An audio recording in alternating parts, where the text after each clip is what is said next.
Hello, and welcome to this Final Fantasy VI Worlds Collide run featuring our great runners. I am joined in the booth today by Drinks Glue. How you doing, Drinks Glue? I'm doing great, Goku. Thank you for having me. What do we have in store tonight for our viewers? So, we have the new event that's happening called Final Fantasy VI Battlegrounds, but it's the Zozo flag set. So, basically, the Empire versus the Returners, but in a virtual reality. Uh, so each of our runners are going to. This is the run of the Zozo flag set today, which features 5% on enemies inside of chests, as well as 100% random on the chests if there's not a monster in it. So Amazing. we are going to we're going to really go hard here, and we might want to save often. Yeah, What do you think? you definitely, this is the first time I can recall, and I believe it's the first time ever I heard earlier in our Discord that, you will have a 5% chance of running into a boss when you open any chest whatsoever, and and correct me if I'm wrong. I'm not a statistician, but that's one out of every 20 chests. And if you open 60 chests and you're opening run to get some loot, get some gold to get going, that means you're gonna have to fight 3 bosses to get what you want. I it's not bosses, it's random encounters. Oh, Uh, oh. it's random encounters. So you could run into a monster, gain some levels, or you could Mhm. run into, let's say, a katana soul and just, die and have to go back all that progress again. I personally earlier had one bad part myself, so Mhm. But but it's definitely a new wrinkle that's gonna, force some crazy scenarios on our runners. We're really going to be tested. How often did you save? How prepared are you for anything that could be thrown at your way? It's really something different we haven't seen before in Worlds Collide. yeah, for sure. Uh, So some other notable things to point out for this flex, I believe Goku had mentioned it, but the characters are randomized, and unfortunately, we won't be able to see the racers trackers in the broadcast booth. So you can see on your screen in the top right, we got Hefe01, a certified dog. Hefe01 is going to come across a Terra, and we aren't going to know if that Terra is actually going to unlock Mog's checks, is going to do some Gauss checks. We won't know who that will be, so we will be finding out. There will be a lot of mystery, a lot of fog of war going on in this seed as we watch our runners get going. yeah, for sure. And it looks like yeah, Skull Dragon is one of the final Kefka objectives, along with killing, getting all 7 characters, all 9 espers, and we need to do all 3 of that. So I can Mm. imagine sometime we're going to be going dragon hunting. Yeah, it's typically in a standard flag set you go dragon hunting sometimes, but this time it's all the time, baby. Yeah, And all the time. one noticeable different, there's going to be a 2 character start. Typically in the standard flag set adopted by our community, which is Ultros League, you get a 3 character start. Our runners are going to be starting with 2 characters with 80% to 125% stats. And the 80% to 125% means that their stat values will fall in anywhere in that range. So Realm could have a dip in her magic power, or she could have a boost, making her even more powerful. For sure. It's definitely possible. uh, we're uh, we're gonna find out. We're gonna be confused, but we're still gonna have a good time. We're definitely winging it tonight, so bear with us, viewers. We had mentioned, when we come across a gal, we don't know what that gal really is until we start going down the Leet River. But we're all in for a surprise. And this, again, for the Battlegrounds event, if you aren't aware, it's the next event in our Worlds Collide community. You can join our Discord, which is in the chat right now. Oh, correction, that is a SpeedGaming Discord. Oh, Schwantz beat me to it. We got our Discord there in the link. If you hop on in there, go to our events thread. You can see the sign up, you can see the exact roles, and you can see the various flag sets for each of the locations. And this event starts on the 13th of August. Signups are still open, so you can sign up for it. Yep, Have a good time. we're the preliminary round, the qualifying round starts the 13th through the 20th. During sign up, you will be prompted if you prefer to choose the returners or the Empire. You are welcome to give a preference. Now, due to competitive balancing, you may not be able to get your preference. Just in case, we have some of all the Mega Elixir players, which is our highest tier division, and our standard flag set, all want to be Empire. Maybe we have to shift that up a little bit to even out the odds and get everybody a fair chance. So keep that in mind if you are dead set on being one that we'll do the best we can.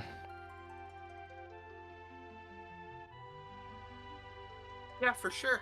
We're definitely gonna do the best we can. Hopefully, we'll see some. Where do you think we're gonna be going first? This flag set. Well, it's going to be well. Honestly, we're going to have no idea where anybody goes because if we open up and we got a Celeste and a Lock, typically we think we're going to South Figaro, we're going to World of Ruin Narsh, but we really won't know. So just for the sake of speculating, I'm going to guess someone's going to go to Zozo very early and do one of Cyan's checks because Cyan's going to be one of the characters I'm speculating. Pure speculation on my part. I'm going to guess we're going to end up at Zozo very early on one of our screens.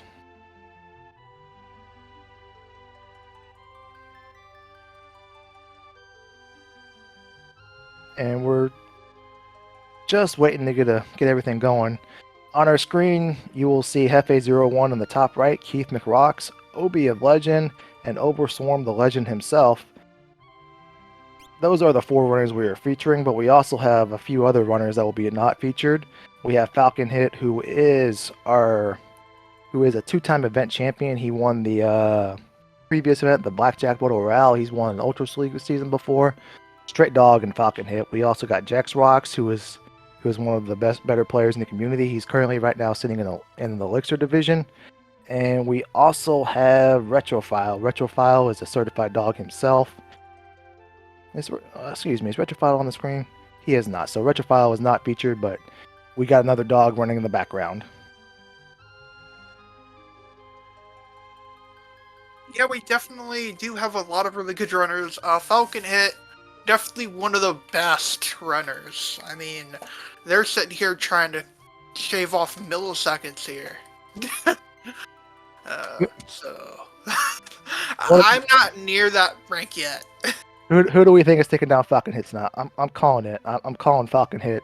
It's going to finish in 3rd. Who's taking him down, Goku? Hard to say. Alright. Hard to say. I mean, Ladies and gentlemen, we'll be getting going here just barely shortly. 1 minute. We got the 1 minute warning. Yep. Beautiful. We just got the 1 minute warning. Our runners are gearing up. They're putting their face paint on. They're putting gas in their airship, and we're gearing to go.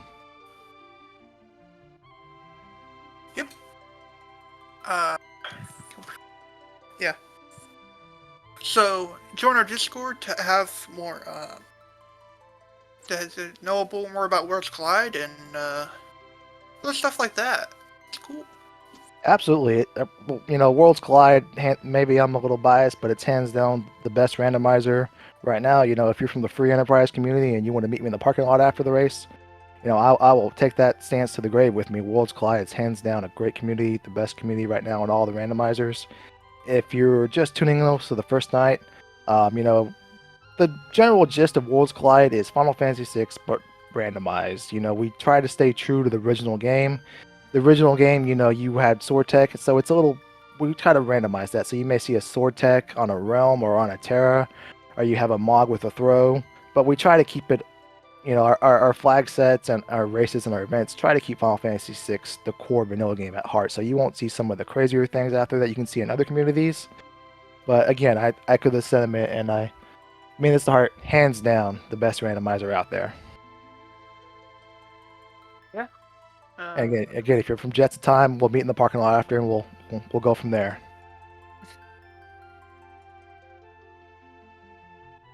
yeah,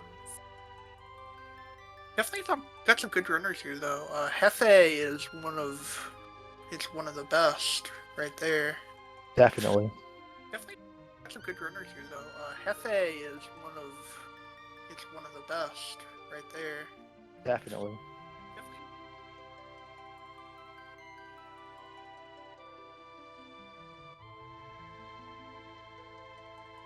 All right, ladies and gentlemen, we'll be kicking off in just a matter of seconds. Yeah, drink till you got echo.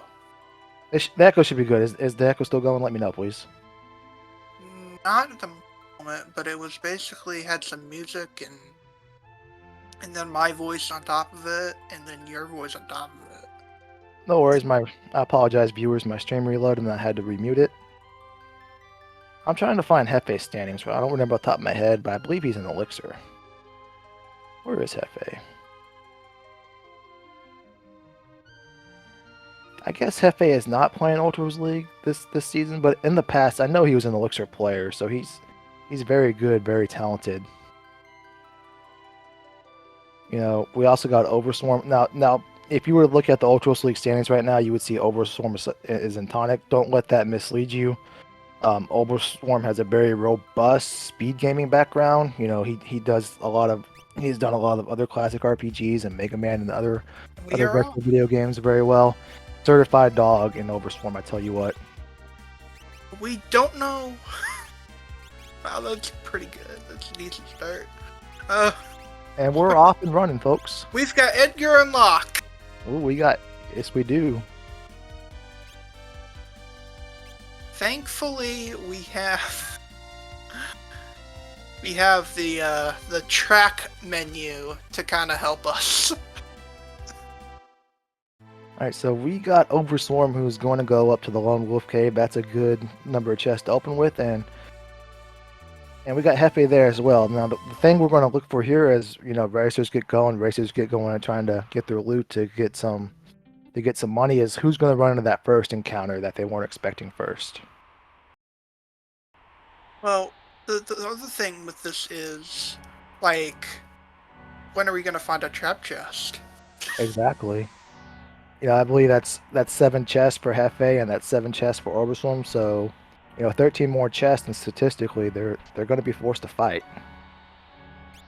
Yeah. Another thing with this is, we start with 5,000 GP, and shops sell for nothing. You can't sell anything for any money. And that's why it's called the Zozo flag set. And the Zozo flag set are kind of the Sector 7, you know, a Final Fantasy 7 reference, if you will, of the Final Fantasy X world. So it's, you know, kind of mimicking that life, art imitating life, if you will. The trap chests still have their, values and stuff. It's just we add a little more trap chest to this flex set. We are seeing Keith go into the... Keith is checking out that cursed shield, and we're gonna... Giganto's trap chest here. I think it's We a got trap the chest. first one for Retrofile. Let's see how he handles it. Minerva. Nice. Very nice for Retro.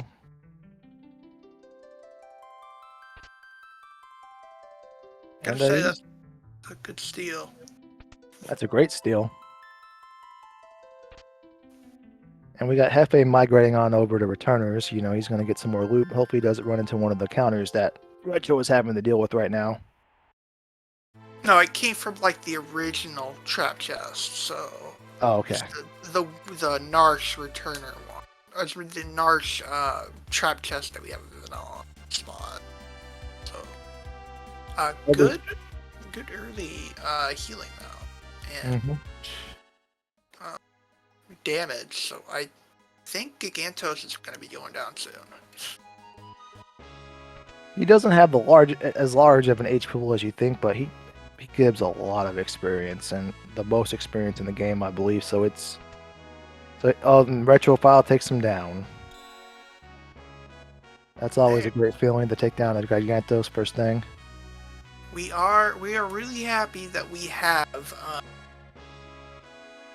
and Keith just pulled a cat hood off of the Figaro throne. So since you can't sell anything for GP, fights are going to be your main source of getting money, and that cat hood is huge. One of my favorite plays is you stumble across a cat hood and you have a gal with you, and you get to go do the Serpent Trench right away, and you're going to walk away from that Serpent Trench with 100k GP easily, and that just sets you up to buy whatever you may happen to stumble across without having to worry about it. So that's huge.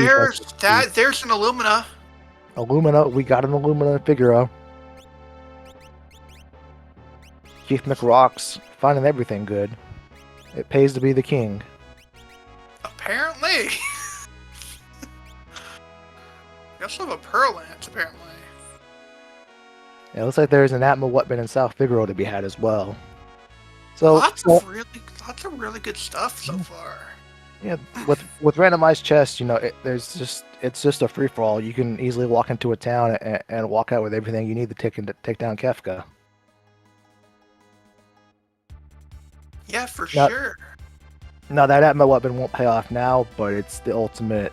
It's one of those things you just feel good in the bag. You know you got it. You know you got it for later. Once you reach level 32, business is gonna pick up and start booming for you with it.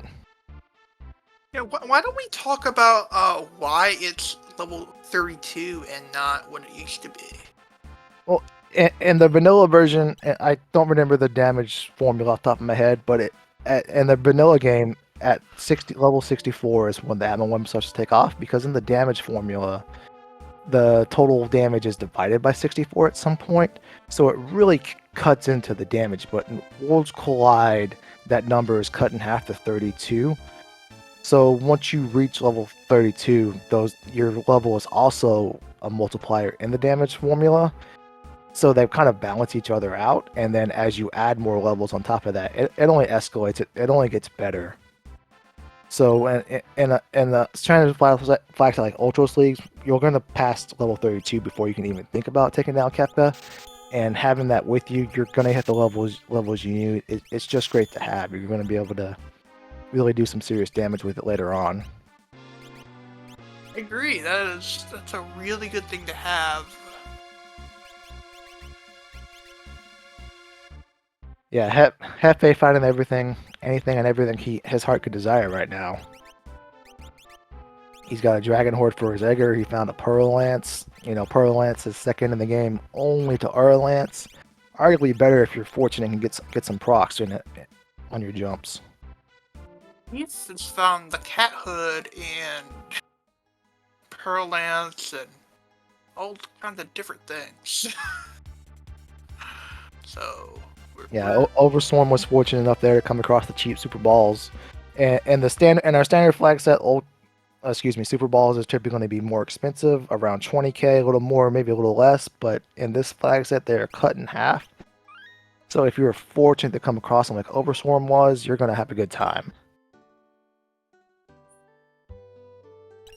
Yeah, we're seeing a good amount of we're seeing a little bit of divergence, not a whole lot right now at the moment. But nothing too crazy. Nobody's gone to Phasma just to open the chest there. Keith is going to come across some of the good stuff Hefe found earlier. So a lot of the same path, just not the same time so far from our runners. Yeah, we're going to do our looting. It's technically the first 10 minutes of the run. We're doing it just to get loot and stuff to kill some bosses, and then we will be off to the races. And then with an Edgar and a Locke hiding behind that Shadow and Gal outfit, Phoenix Cave is an option if you want to go get some more chests at the same time. Using your time to loot and make progress in the run. Keith, I love this play, Keith, right here. Nobody ever goes to this chest. No, and if it, unfortunately, it's an assassin. But if that's an experience egg, if that's something huge, nobody else is gonna get it. I never go for it because it's too out of the way. And that's the reason to go for it right there for Keith. He knows there's 8 other runners here. He's got to carve out an advantage for himself if he wants to take home number one. Just unfortunately, it's an assassin for him. Yeah, and the fact we can't sell anything makes it worse. Even worse. Well, I guess we can sell it. It's just gonna do nothing. Oh, here's a We wipe. can donate to Goodwill. And oh no, Hefe. Is Hefe gonna get away? Hefe cannot get away. Viewers, we're not sure when Hefe saved. He's Let's taken find out. a death to the throwers. Let's find out if Hefe saved at all. Oh, he saved. Oh, he saved, and I missed his timer there. He's back in the arch. I'm not sure how much of a time loss that was. I wonder if it was so much of a time loss he hadn't looted anything. I wonder if that's how far back he was, like 9 minutes or something. That's what it looks like. Possibly. Whatever chest that was, though, he's gonna avoid it this time. I'll tell you what. It was a bunch of throwers. Oh, that never feels good. Overswarm picking up an Esper from the Narsh weapon shop. All right, we're about that. Goku, I'm gonna ask you a question. We're about that 10-minute mark. Me personally, in a run, I give myself 10 minutes maximum to loot. Sometimes if I come across a bunch of good stuff early, I don't wait it out to that 10 minutes. Sometimes if I have checks that give me progression at the same time, I'll keep looting. What are your thoughts on how much time you should take the loot at the beginning of a seed? I typically 10 minutes to. In this extra time is just if you can't really find anything and you kind of need to. Just maybe about 2 or 3 minutes more, and then it's like, okay, let's just try. Right. Unfortunately, Retro took a wipe there as well. He ran into the Hefe problem of not saving and getting a little greedy with those chests. On his reload time, his timer was around 3 minutes, so he's going back up to the Lone Wolf room to get some more chests. Unfortunately, he took a pretty decent time loss there. Well, was it in South Figaro? I'm trying to remember where the trackers was. Where are they at? They're going to be everywhere. They wiped in South Figaro, but they lost time from looting the other spots, so now they're relooting it again. So Retro is going to retrace his footsteps and stop probably one chest shorter than what he did before. Hefe working his way back through South Figaro, and he'll get his Atma weapon back. He'll get his Pearl Lance back. But yeah, McNair calling out. That's about a 7-minute time loss, unfortunately, and that's a tough feeling to have right there. I imagine every one of our runners is going to go through it. You would think so, especially because it's new to everybody. This flag set wasn't even posted till later today, so our runners are doing this for the first time. They haven't had much time to study, so there's going to be a lot of kinks to work out and the strategies and the Pero, my dog. I see you in the chat, ladies and gentlemen. We got Pero, the certified dog, in the chat with us tonight.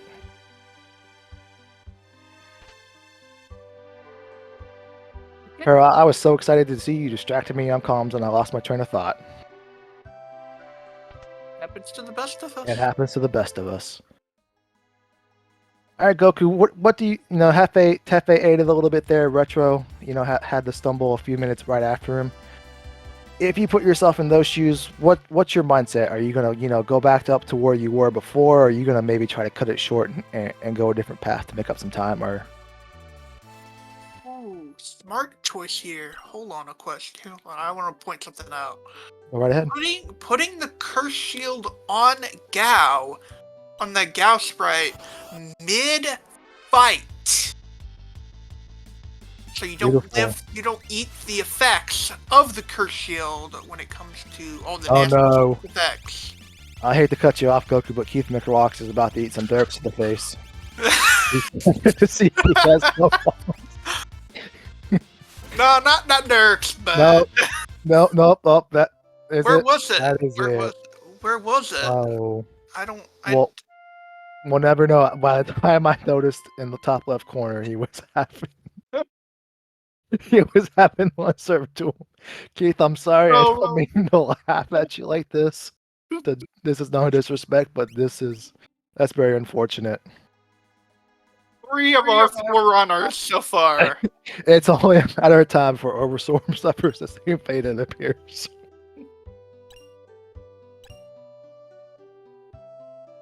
Yeah, double down. Great chess here. If we were to ask 3 of our runners on the flag set at this moment, they may suggest some tweaks.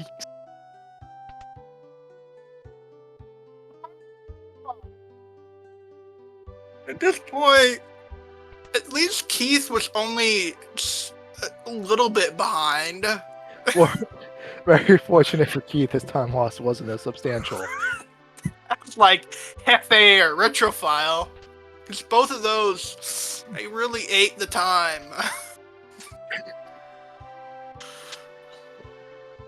Be careful, Overswarm, so you don't catch the same fate. Ladies and gentlemen, the good news for Be careful, Overswarm, do not join the rest of them. the good news for Overstorm. I apologize, ladies and gentlemen. Yeah, but it's like the poor runners here, they've had to, go through all this horrible tragedy. The good news for Overstorm is he's in the Phoenix Cave, so his party only has one person. So it's only one person you have to watch die.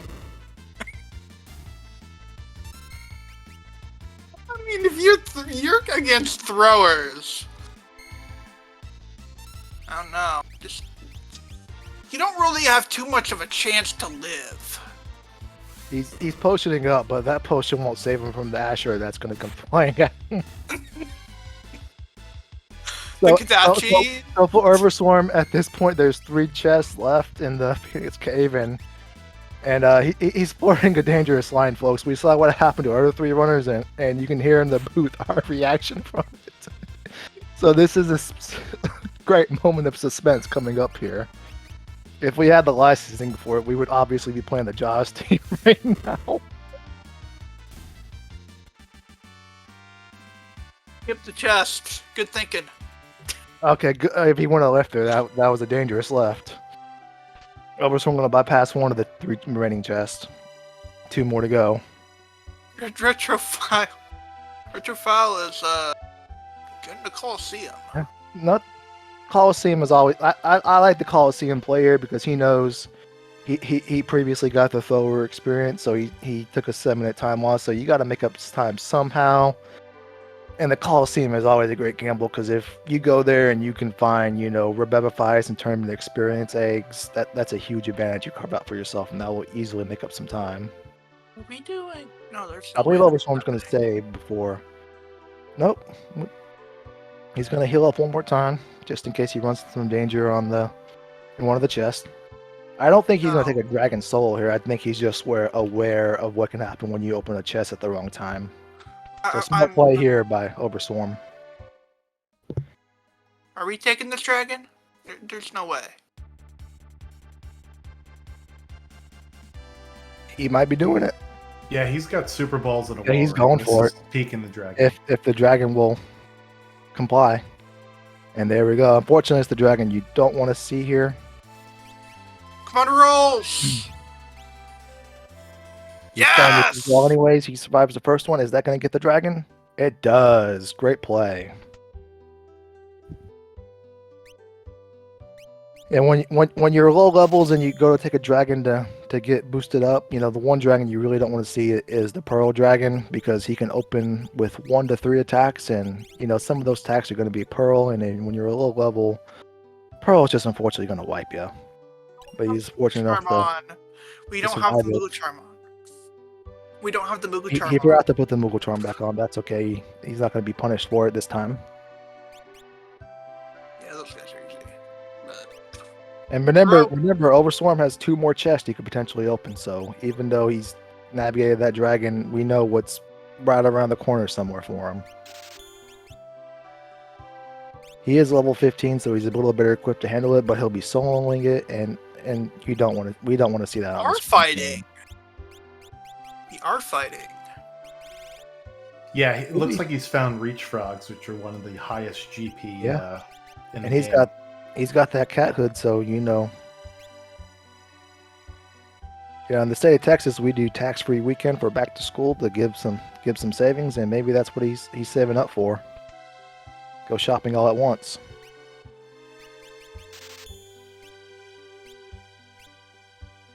What chest was that? I'm really confused. What the chest was that they died to? They were at various spots because remember, it's a 5% chance any chest you open to be a random encounter.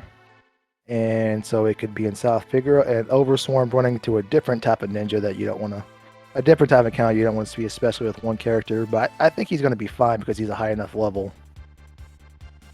And yeah, he takes down one. He blocks the other attack. He's having no problem whatsoever. Well, there we go. Yeah, that's the encounter you don't want to see. Hefe still giving the go at the Coliseum, just like Retro was. And Keith is dipping into the South Figaro cave here. He's going to explore some of the chests in there. Let's see what he finds. Ooh, and a Randomizer.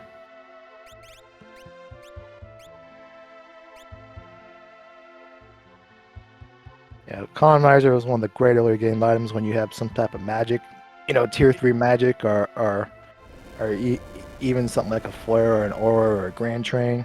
That MP is scarce at the beginning, so turn it on down to bring everything down to the low price of 1 MP really gets you going.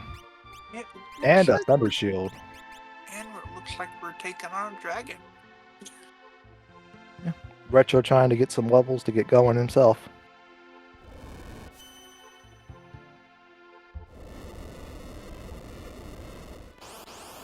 What's our boss gonna be? Ifrit. Oh, that's easy. Yeah, this should be pretty easy for Keith with the Magitech. Just a couple ice beams to get him out of the cave. Yeah. And Overswarm, getting his levels in Phoenix Cave, but unfortunately he's not getting much else out of there. He's getting a Magus Rod for his efforts, no progression. I don't know. What's your least favorite NPC? My least favorite NPC is probably when you go to World of Balance Zen, and the soldier that's in the top right by the Zen Thief, he has a great habit of getting in my way every time. When I watch some of the other runners, they never have a problem with them, so maybe, there's something coded. Maybe there's something back end that happens with my laptop that plugs in that tells him to be a jerk to me. I don't know, but I cannot stand that guy. The guy in Returner's Hideout in that back room. I'm not a big fan of him either. Yeah, I do not like that guy. This effort should take a couple more ice beams and we'll be good to go. Arusta agreeing with Goku. Chat, if you are a seasoned veteran Worlds Collide player, throw your least favorite NPC in the chat, and we'll hate on them all together. Sword Tech guy.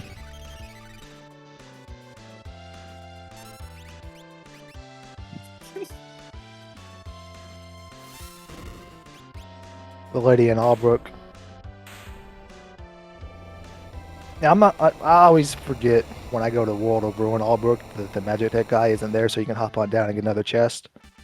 But one time, not too long ago, I was fortunate enough to visit there, and I remember it, and I popped down to that to the dock, and the chest was an experience egg for me.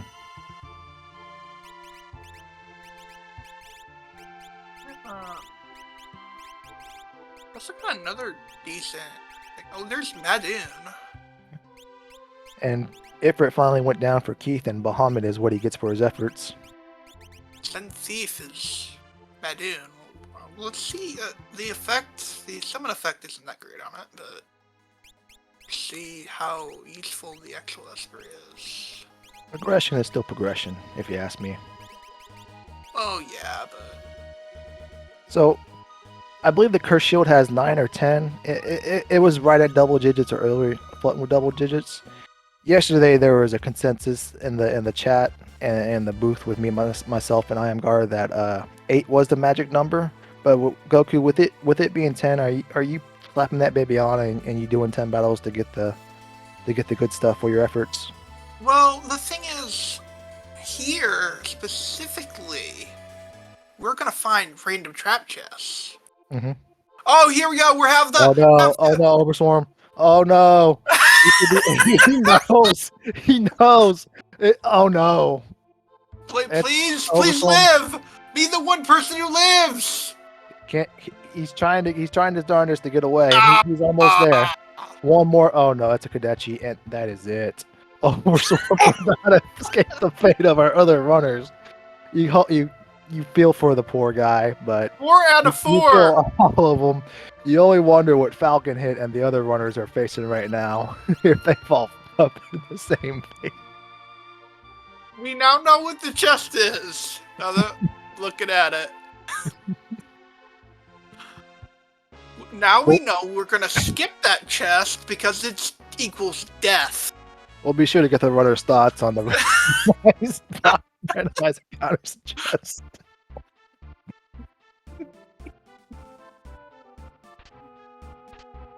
Barrel of Doom. Yes, indeed.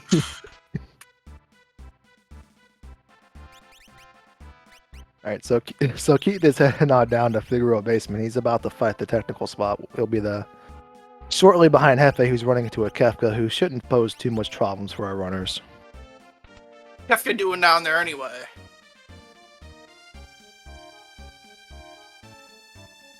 I mean, he has a big tower to run. Why is he down here?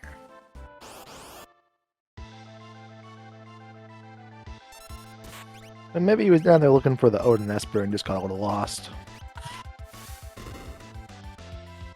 Fair.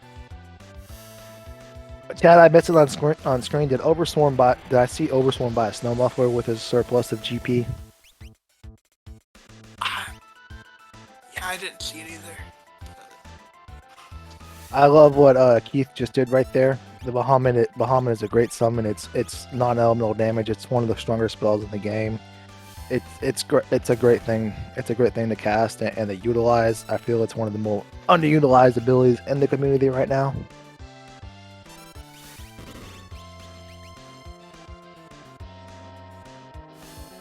We're spraying with Bolt 3 and Match Attack on.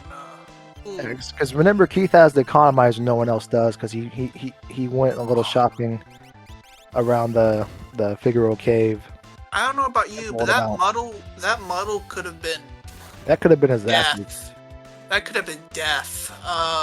Considering that Magic Attack is on Shadow. Exactly. That muddle was almost as dangerous as a treasure chest right there.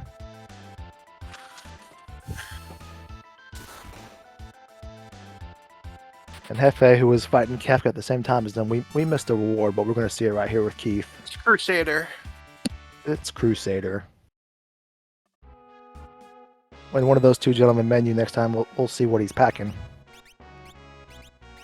Actually, I had a good eye. Yay me! Quick and Life 2. Thank you, Swants.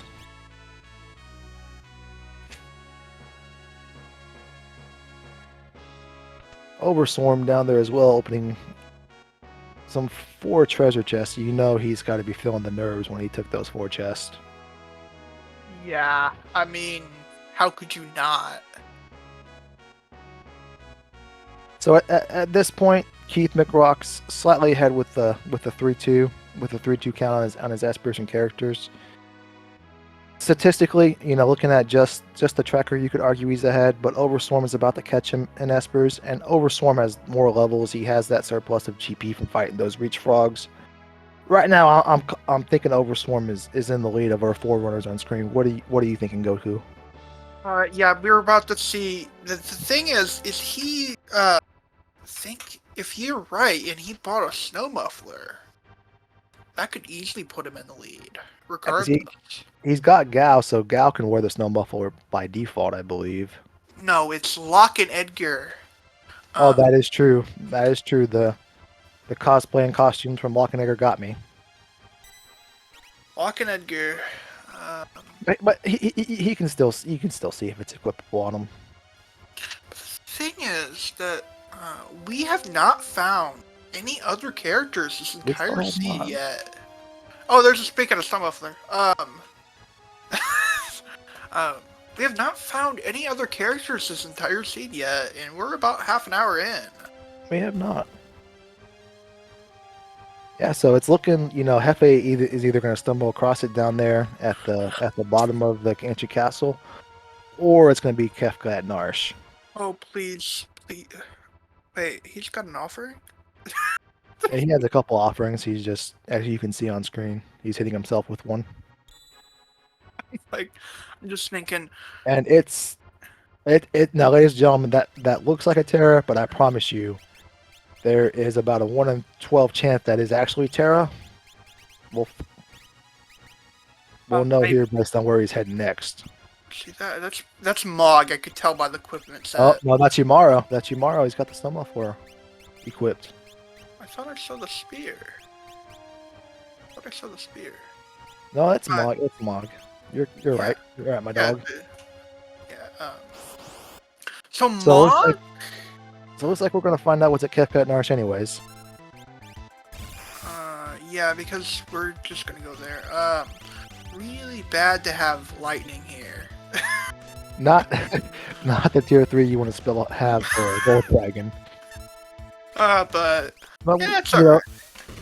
Slow and steady wins the race, so a couple ice beams, a couple fire beams will cross him across the finish line. And as Juan's pointing out, it's not the Skull Dragon. The Skull Dragon is part of the requirements for. Let me pull up my notes, ladies and gentlemen. We're just gonna break a pearl rod and make it quicker.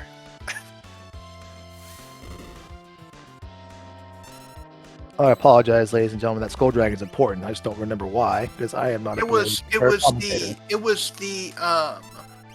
one of the final Kefka objectives. It was defeat Skull Dragon and then get a certain amount of characters in Espers. You have to get all 3. Let me switch my screen back over to see if Swan's corrected me. Nope, he has not. I'll keep looking for the viewers. The Skull Dragon is part of Unlock Kefka requirements. Okay, so the Skull Dragon is needed to start the final battle of Kefka. So Skull Dragon is going to be needed to beat the game. And we know it's not down in the ancient castle. We know it's not in the Phoenix Cave. So we have a couple places we know it's not, and it's not at the top of Narsh. We can always check that Opera Dragon. We got the Opera Dragon. We can go to the Phoenix Tower and take the dragon there. We just can't do the check yet. The dragon could be in Kefka's tower. So the only one that they would have to get to, the character they have to have because they have Edgar. So they have Edgar, they can get down to the ancient castle. But if they don't have Cyan, they cannot get to Mount Zozo. Sorry, but I just have to cut you off for a second. We just found another dragon horn. Amazing. For defeating the gold dragon, water dragon. Oh, that's so good.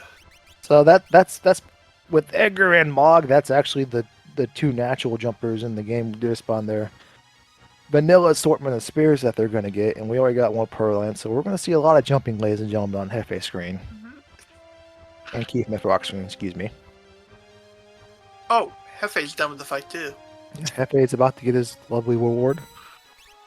Oh, it's so good. We love to see it. We love it. Jump is one of those things where you need a couple pieces to make it come together, but boy, when it comes together, does it feel good. Is Cyan colored? That's something I want to know. Does he have cyan clothes? Maybe we'll find out.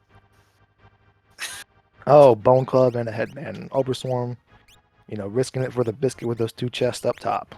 Yeah, let's not get a spicy chicken encounter.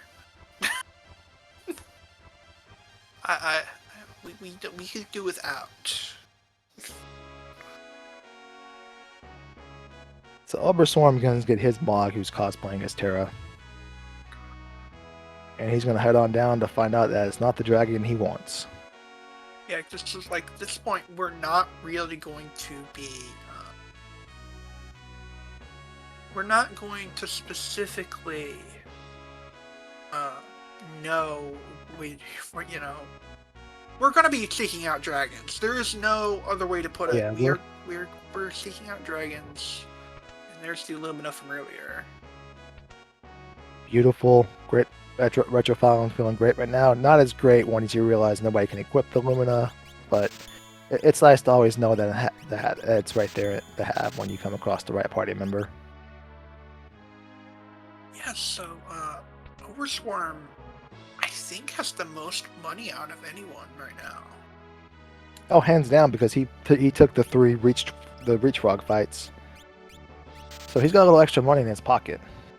His pocket is loaded, and it's not full of just coupons right now. Why would you keep coupons when you're saving the world? I mean, inflation is real right now. Stuff is expensive, my dog.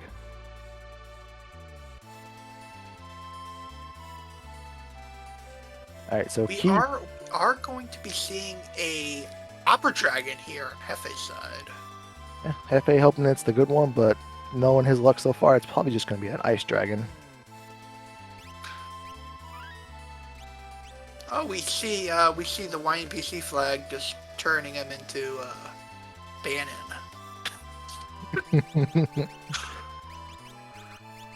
A red dragon.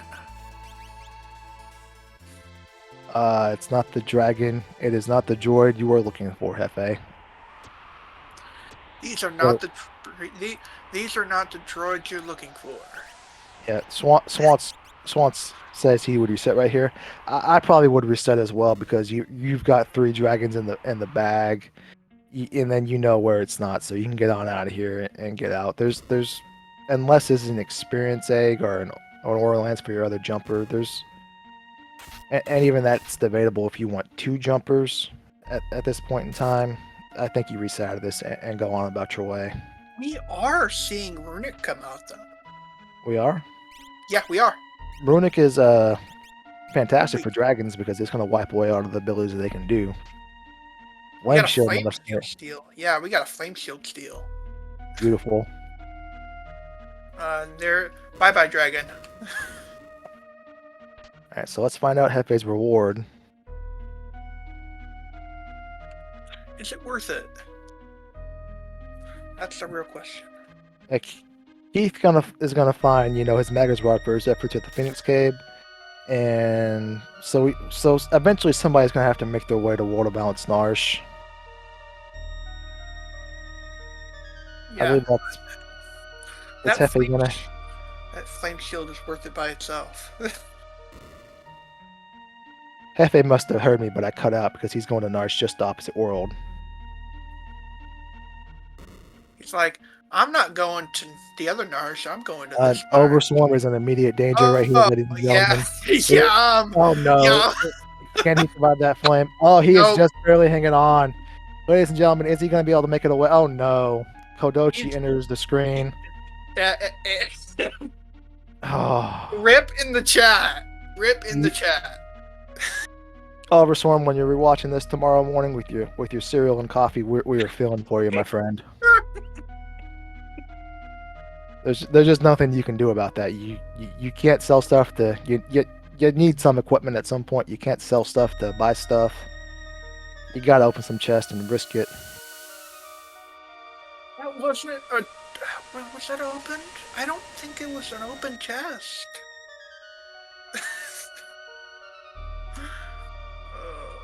That was because Overswarm already ran into the other one.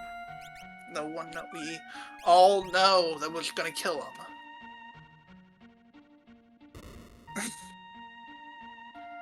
Poor guy. It's been killed by that formation twice now. Slightly different versions, but when you're eating a Kodechi or an Ashirai, it doesn't matter. They all hurt. Yeah, pretty much. Keith McRock's, finding the wrong dragon as Overswarm did earlier. But after this, we're gonna find out real fast what's in World of Balance Narsh, because that's the only place Keith can go, I can believe.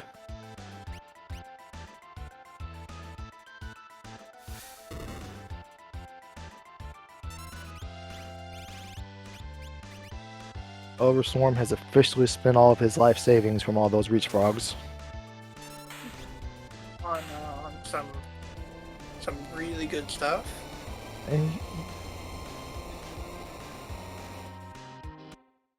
Only to find out that there are Mega Elixirs in the other shop. with his tight budget, he's gonna be having ramen noodles for quite a few nights now for dinner. Hey, who said ramen noodles weren't good? They're delicious, but my doctor says, cut out the sodium, so... What does that idiot know, though?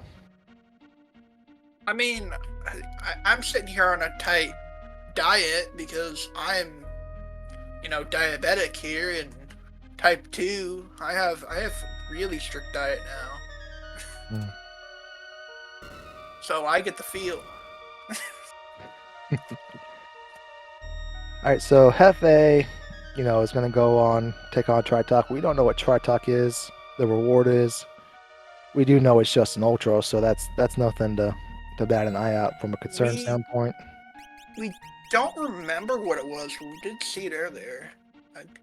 I remember we did steal something from him. I don't remember what that something is.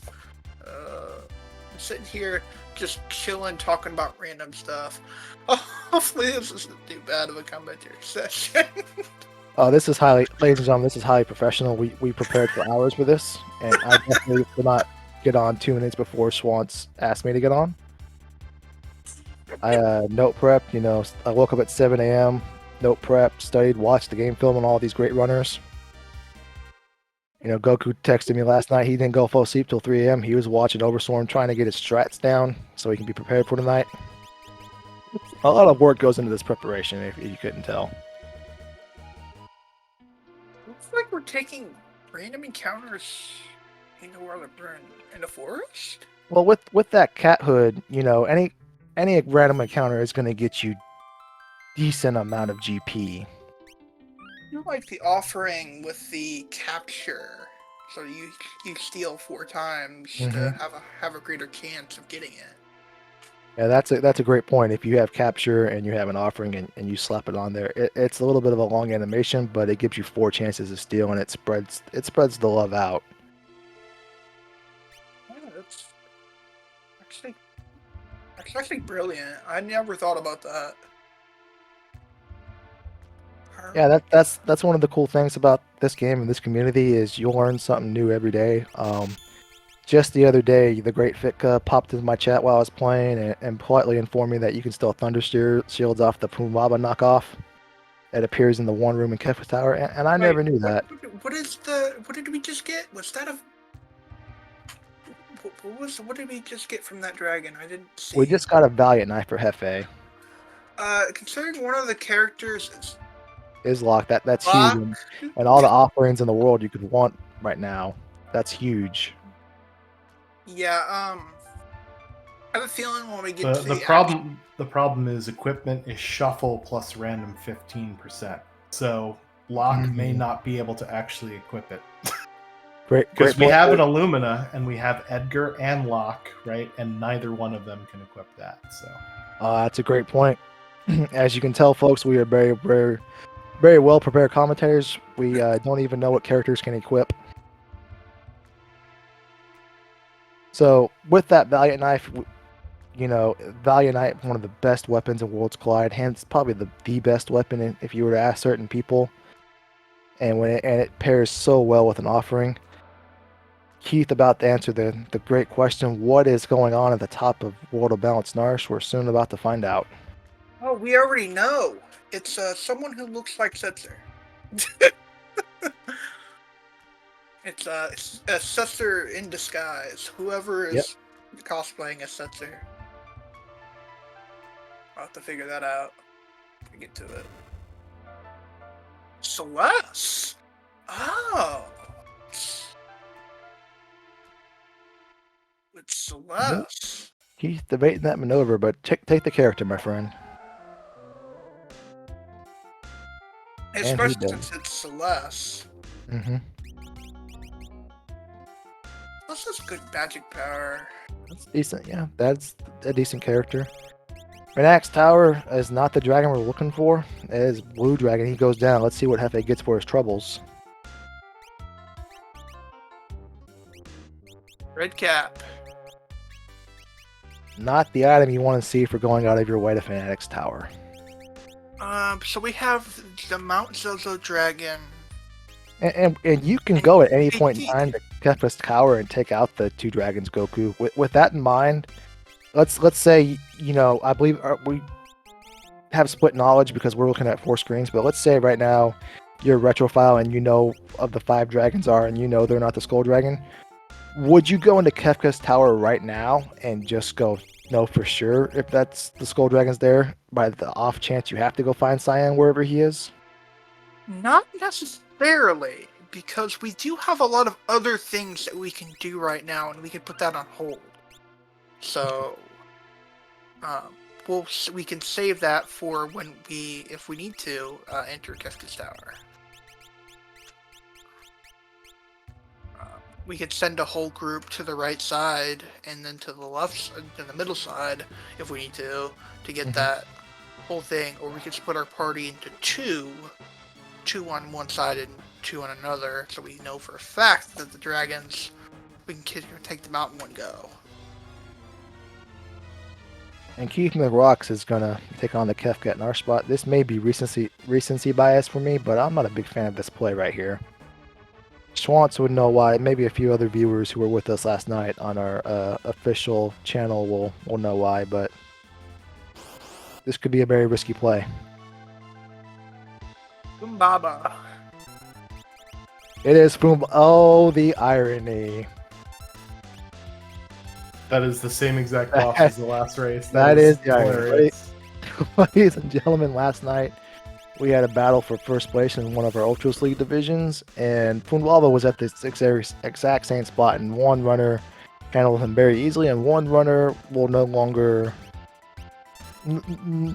is not interested in Kefka checks anymore. We'll put it that way. I had a few of those before. We've all been there. Oh, there's Atomic Ray. Gotta love the Shiva appearance number 2 of the stream. Yeah, when all you're throwing out there is an ice beam, sometimes that Shiva is gonna, hang around just long enough to get out there for you. Well, the thing is after 5 turns, they'll switch. So you might see Shiva, and then you might see Ifrit again. It just depends. Well, there's a Dead Shadow. Dead Shadow Spray. Yeah, Fumbaba, not being kind tonight either at that spot. We just steal a Pearl Rod? I believe we just did. I saw it out of the corner of my eye.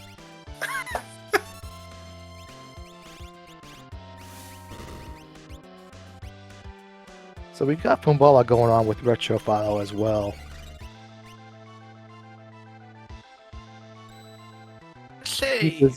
Keith Shadow is, back to a respectable amount of HP, and clutch block there by his gal cosplaying as, I believe, Edgar.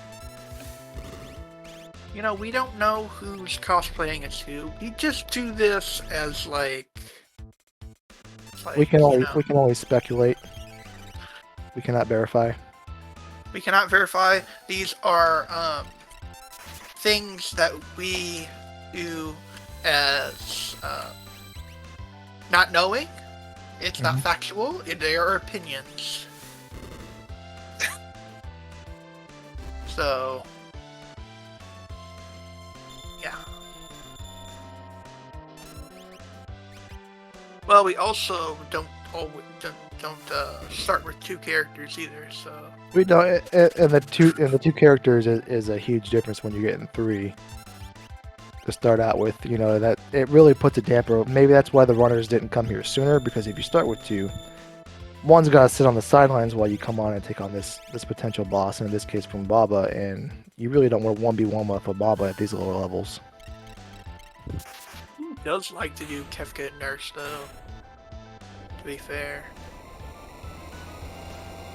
Well, we got through it on Keith's side. Blowfish is really annoying and dangerous. Well, yeah, there's choked. You know, when you have less than 1,000 HP, Goku. Goku. When you have less than 1,000 HP, Blowfish, you're not going to survive. Yeah. All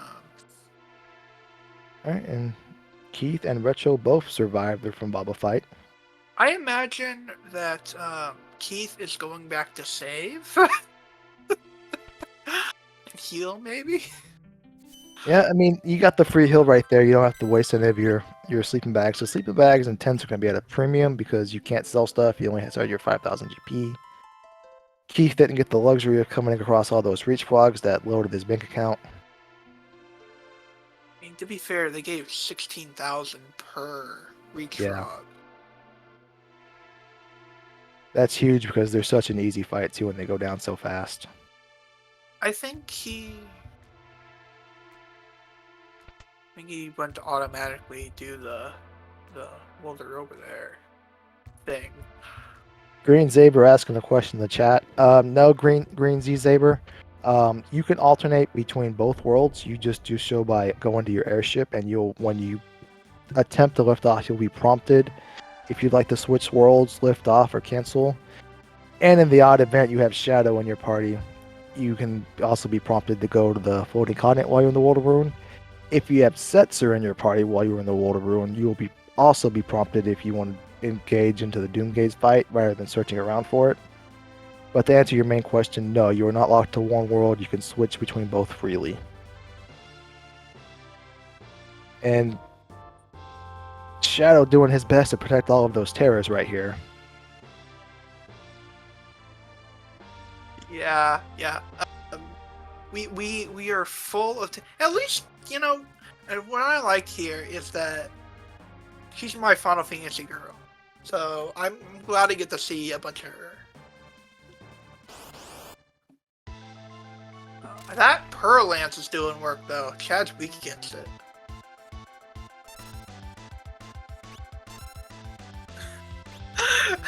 I mean, not everyone's at the same check, to be fair.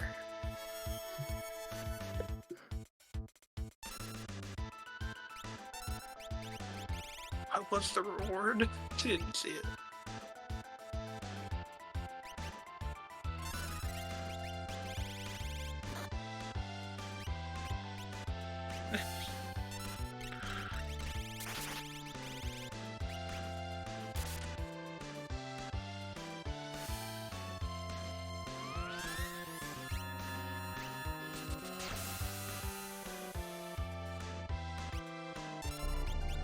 Seeing that blowfish still. Yeah, and Gao is just hitting the wrong people here. Where's that lock? He's trying to steal from himself. That's never a good sign. I really thought that Overswarm was going to do the Curse Shield Heal Rod strat. That was the way to go. Yeah, for sure. Hefe did get through it, by the way, and he did pick up an Esper. I didn't see which one it was, but I'm cheating and looking over at his screen as I can. Well, we're gonna see a stop go off on him. Lots of Super Balls getting thrown around here. Well, they're cheap anyway. That's a great idea for a... Oh, okay, never mind. Stop also stops the condemn timer, too. So that was a pretty ingenious play. Too bad it just didn't work out because Gal, aka Locke, is squishy with the curse shield on. Looks like we don't care. Look at all the terras in the Moogle Cave. Yeah, all the Terras. That's incredible. All the Terras. You know, I'm Team Terra. All right. You know, Seeing that many of her in one spot is terrifying. Okay, I'll stop. I wasn't supposed to commentate today. Boo! All right, so Goku, where are we going from here? We've got Celeste, aka Setzer, which means we have 3 more different areas of Worlds Collide open to us. We have the South Figaro basement, we've got the Opera House disruption, and we got the 3-part Magitech factory check. Where are you going first? I'm probably gonna pick up that free check, and then going to be probably doing some the Magitech factory. But the question is, do we do all 3? Yeah, because unfortunately in the Zozo flag set, you do not get all of the Magitech unlocks for doing the Magitech factory. So that would definitely be an incentive to go there, because, right, Shadow's ability, aka Edgar, is Magitech. So if that was available, I would see our runners just beeline right there. But yeah, do we get? Oh, we got a new character. We have Realm. Cyan. We have Cyan masquerading as a little girl. Cyan. So that means we've got access. Yeah, I'm sorry. We have access to that last dragon. That's what we have. We'll find out here, I'm sure, very shortly if, you know, the last dragon is inside Kefka's tower or not. Yeah, Retrophile has that knowledge. Now here's an interesting thought. Now this has happened to me a number of times, and Chad, if it's happened to you before, have you ever gone to Mount Zozo to buy the Rustrid and you didn't have 1,000 GP on you, and you just felt like a bum and as the worst feeling in the world? So I do that about 50% of the time. Also use WD-40 with inflation, you know. Indeed. Illumina and the Atmo weapon. That is a nice pickup right there. The Atmo, oh, so good. I think the correct choice is the Lumina over the Atmo weapon here. Yeah, just saying. If we have all the offerings in the world. Mm-hmm. Later on. Later on, the Atmo weapon and that offering are going to be really enticing.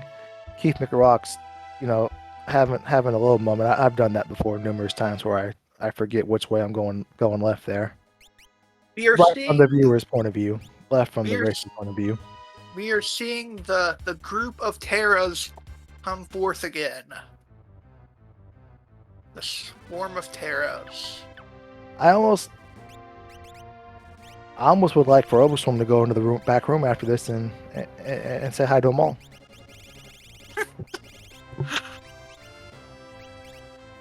Green Saber, yes indeed. So if the Lumen has 255 attack power in vanilla, it has the same attack power in Worlds Collide. We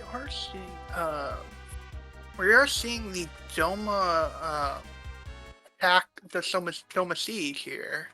So I wonder what we're gonna get from this.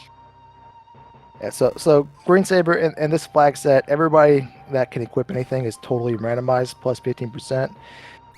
In short, everything is going to be really crazy from an equipment standpoint. In the flag set, you can customize yourself. You can make it so anybody can equip everything. You can make it so nobody can equip nothing.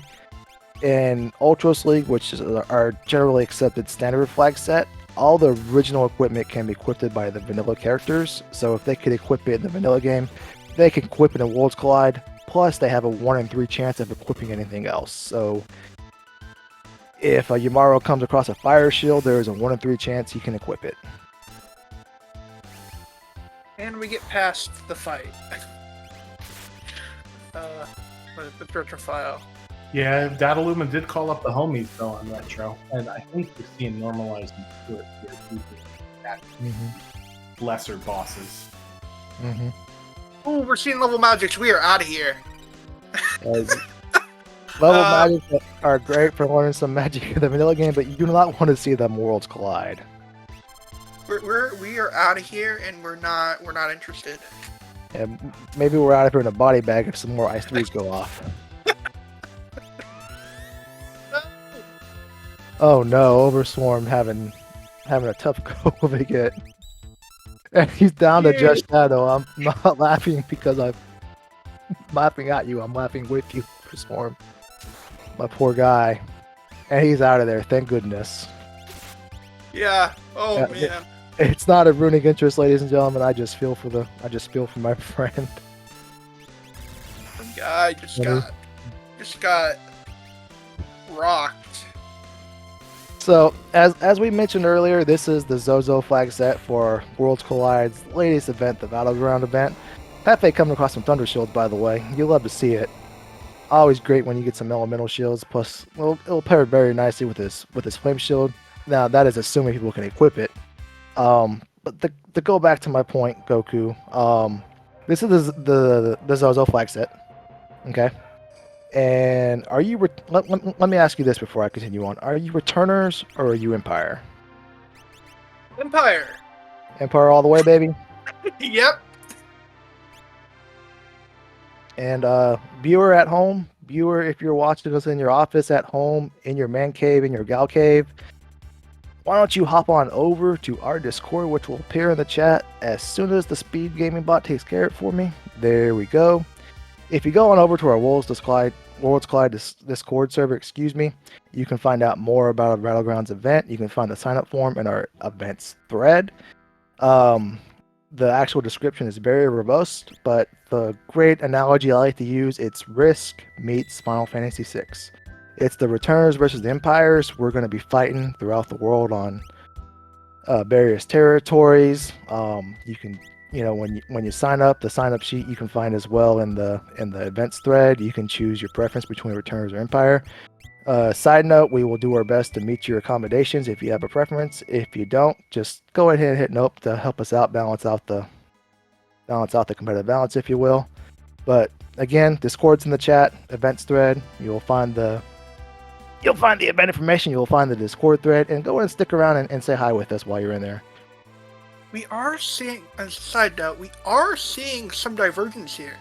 Keith is going down into the second Cyan check, the Dream, while Hefe is going up into Opera House, and while Retrophile is going into Mount Zozo. So lots of divergence between the three of them. Yeah, with a 2-character start, there's only going to be so many places you can go, so you're not going to get a lot. Oh no, Keith McRock's finding out the rough way about that 5% chance of there being a boss in a treasure chest, but luckily this time he's going to come away unscathed. I wouldn't say unscathed when you've got, 2 roulettes going. Oh no, we got, oh no, too soon, Keith. You cannot go unscathed if you've got 2 roulettes going on you. Okay, we got this, Keith. We got this.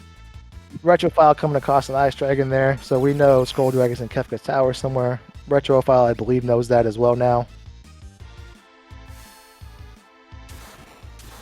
Some more roulettes going on. Oh, that's... Keith playing a dangerous game here. Yeah. Oh no. The luck of fate. Oh no. It's 3, he burst 3 now with that roulette. Alright, Fire Beam goes off. Oh no, we still got 3. Okay, beautiful. We're down to 2 versus 3. That is something you don't want to happen. You don't want that to happen. The guy will steal your money and then take off. Especially in this flag set when money is going to be hard to come by for our runners. He just stole over 7,000. It's like, yeah, no, you're not taking the money. You're not. Yeah. What a thief. Alright, Hefe gets his money back, thank goodness.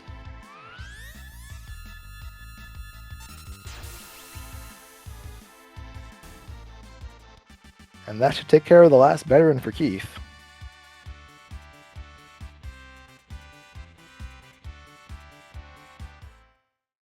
Ooh, that could have been really bad. That could have been a disaster for Keith, but he comes away. He comes away intact. All characters survived. All we get is a dirk from the treasure chest. How rude. We can't even sell it. At least there was an Astro. If he had gotten an Astro there, that would have been very frustrating. Almost felt like the game was playing with you at that point. Not deterred though. No. Keith is going back for some more chest action. No, I'm not. It's not that to me. It would be to me it would be Kadachi, because Kadachi seems to have killed more of us than I'd like to say. Mm-hmm. But who is in the lead right now? I would say Retro, just because we have the runners are starting to diverge from each other so much now that it's really anybody's game. Just going off the progression standpoint, Retro is at 8 and 6. You know, he needs to be at 9 and 7, so he's 1 and 1 away from each. Keith a little behind him at 6 and 6. Hefe at 7 and 4, and Overswarm at 6 and 5. You know, last time I checked, 8 is a bigger number than those other numbers, and that gives him the slight edge right now. Yeah, so Goku, what do you think? Yeah, Retrophile has more espers than anyone else. Has 6 out of 7 the characters. No one has found the Skull Dragon, but Retrophile knows, and they're the only one that does. Please don't go for this. Okay, I thought it was the other chest. I was like, oh, we're gonna see a repeat. Yeah, I think Hefe was the only one that went into Fanatic's Tower. Yeah. Swans, y'all bring up a great point. Retro knows that his Dragon Search is down to Fanatic's Tower or it's in Kefka's Tower, and Hefe is kind of in the same boat. And that, with that in mind, with Hefe being at 8 and 6 for 7 and 4, I think Retro has a significant advantage right now. But again, it's still anybody's race. We're all on very different paths right now, so a couple of dead checks can swing that for some of our runners. Vargas goes down easily. Vargas typically is not a troublesome boss. We do have randomized drops. That is something that we do need to say in Flex it. Yeah, and then the randomized seals, as we saw earlier, with Hefe still in that flame shield from the Red Dragon. And again, this is the Zozo flag set, and the battles ground, you're going to have the Narsh base, the Returners base, which is going to be on the Narsh side. If you look at it geographically from the map, you're going to have the Returners hanging around down by Vector and the Eastern Empire and the Western Empire, all broken Miranda, if you will. And there's going to be some neutral territories on the west side of the map. You're going to have Zozo, Jador, and I believe Dragon's Neck Coliseum. And on the eastern side of the map, you're going to have the Velt, Phasma, and help me out here, Swans. I have 5 of the 6 down. Doma, thank you. 5 of the 6 down. Very impressive. Put the GGs in the chat for me, please, for that. So the 3 territories that are outside of the Returners base and the Empire base are going to be neutral battlegrounds. And each week, that's going to be where the competitions take place, as both sides vie for those, similar to a game of Risk. Runners are going to run. Those run times are going to be considered your dice rolls if you were playing a game of Risk. And the team with the better time will claim that territory. The more territories you claim, the more you push up on the enemy's homeland. And if you push all the way into the enemy's homeland over a number of weeks, you're going to pull out the W. Yeah, so just a slight correction. I think you forgot about Kolingen, maybe, on the west side, and Triangle Island on the right side. Yeah, left side is Jador. Jador, Zozo, Kolingen, Dragon's Neck. And then east side is Triangle Island, Doma, Velt, Damaso. Okay. And again, this is the Zozo flag set. Each one of the neutral sites, correct me if I'm wrong again, but each one of the neutral sites is going to have their own unique flag set along with the home bases. So each battleground will have a different flag set and a different strategy for our runners. We are seeing Retrophile pick up a 9th Esper. Yes, indeed. Which will be he has his Espers now. He doesn't need to look for them anymore. Mm-hmm. we just need to find one character and find that Skull Dragon. Yeah. And Retrophile is a very seasoned racer. There are a number of checks that can be Magic Sight or a character, and there are a number of checks that can just be Magic Sight, that can be just Magicite, excuse me. And with his extensive game knowledge, that really narrows down the number of places he needs to go. So that's the rich get richer in this case, and that lead grows a little bit, in my opinion. Who do you think out of these 4 runners? Who do you think is going to get to Kefka's Tower first? I think at this point, Retro is going to get there first. Now, does Retro have what it takes to finish the job? We'll find out. Hefe has a very robust experience in Worlds Collide. Climbing Kefka Tower is second nature to him. He's done it so many times. Overswarm himself. Overswarm is far and away, running away with his tonic division. He's got that dog in him. There's no doubts about his game, even though he's back right now.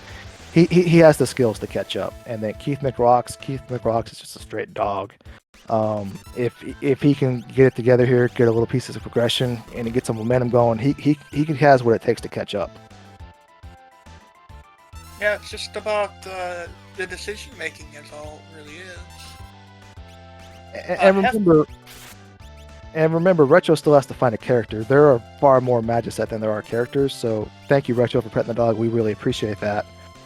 But the last character search can really eat into your time if the RNGs don't favor you. Who pet the dog? Retro did. That's why he's my dog.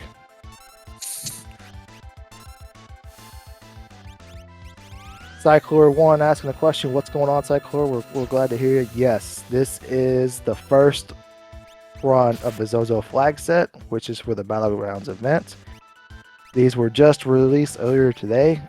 You missed the good parts, unfortunately. When we get some of the runners in here for an interview, we're going to ask them what they think about the random encounters and random chest flag set. I'm sure we're going to get some very hot takes on that. We'll have to warn them that the mic is live when they come in here about their opinions on that.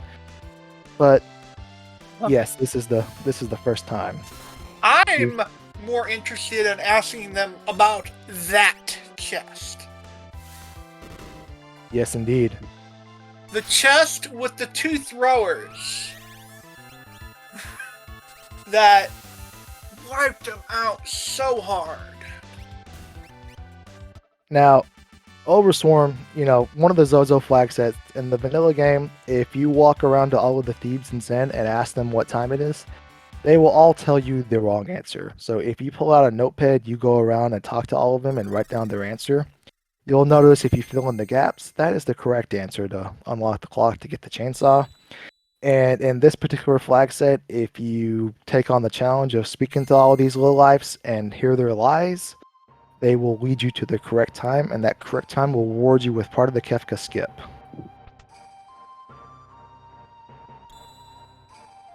I've never been one to just figure it out. I've never liked that. But here we are. Yeah, the setting the clock is pretty easy. You just write down all of the possible values on a piece of paper, and when someone tells you, hey, it's 2 o'clock, you just cross off 2 o'clock. And eventually, by process of elimination, you'll be left with 1 time. Yeah, and you don't have to talk to all of them. If you can get half of them naturally while you're going Honor up from Blue Dragon. Let's go. Yeah, that... Ow! Oh, that hurt. Oh, that does not feel good for Zetzer. Oh, excuse me, Celeste at Zetzer. Let me ask you guys a question, and then I'll return to my hidey hole. I find it interesting that all of the runners are choosing to take on all of the dragons and not resetting out of them regardless. Do you think it's just because of how high valued the dragons are with XP and MP? Your thoughts? Yes, I think it's because of the fact that they give a whole lot of experience, and they don't want to, they're trying to go into that whole thing on, okay, we don't know what we're going to run into, so we don't want to, we don't want to have to go into another trap test and just die. Plus, getting stronger is always a good thing. And I think you gotta remember, from our point of view, we're staring at 4 screens. We have all this wealth of information of what dragon we know, or excuse me, we know at this point in time they're all in Kefka's tower. If like an overswarm here, if you can get one on the way, you might as well. They've all ate it to the Kadochi throws earlier, so they all had a decent time loss to a reset, but they don't know that everybody else ate those as well. So you're thinking, okay, I had a time loss, I need to get an advantage somehow. I fight all these dragons on the way, I'm gonna be higher leveled, maybe I catch up on Final Kefka. That gets me an advantage. Yeah, I think I would just reset. I just think it's too much time for not enough return. But I guess if you're gonna make that fight, and get more XP, because the level cap is 40, right? And you can get to that pretty quickly when you take on 5 different dragons. And also for the stance of staying in the fight, you can't, if you come across a force shield, you can't sell it to buy the fire shield, or excuse me, the flame shield you really want. So you're getting a high tier item, and hopefully that high tier item replaces what you would typically buy in a shop in your end game gear. So there's definitely some pros and cons. Pros, you're getting all the XP, you're getting the good stuff. The con is that clock is running and you're not moving forward. So you're not. No one is out of line if they think that the resetting out and just moving on and going about your business is the correct move. I think Hefe is the one. I think he fought all the dragons. Pretty sure all the ones except for the ones in Kefka's Tower. I believe he has. Correct me if I'm wrong, but I don't believe he's done the one in Mount Zozo. I did see him Phoenix do that. Cave either. Yeah, and Retro's going into Phoenix Cave, and he's going to find out that there's just a Magus Rod and not the dragon he's looking for, waiting for him at the end. So as we spoke earlier, something like this, Retro was comfortably ahead at one point, you could argue, but moves like this, he doesn't know this to his credit, but a move like this is going to just add 5 minutes time and not put him where he wants to be. So this is opening the door for our other runners.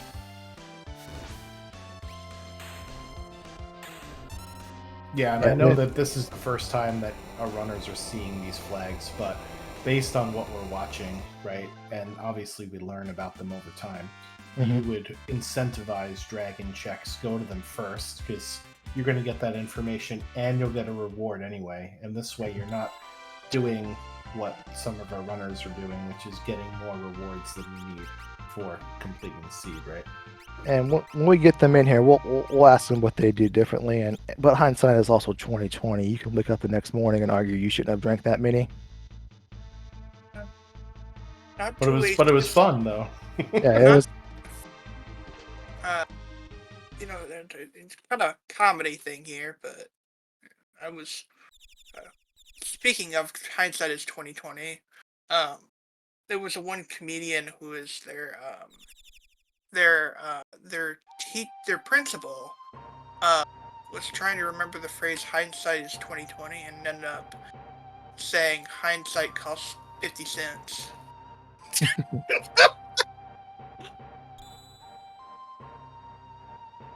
So just to lighten up the mood. All right, ladies and gentlemen, if you haven't, I've put it in the chat numerous times, but give all of our 4 runners that are on your screen right now a stream. Excuse me, all 4 runners right now on the stream. Head on over to their channel and give them a follow. We got Keith McRocks, we got Hefe, we got Overswarm, we got Retrofile TV. All 4 links right there for you. Give them a follow, and if you see them in the Discord, if you happen to hop out of the stream one time, thank them for racing live for us, because it takes a lot of courage to get up here and eat all those Kadechis to the face in front of a live audience.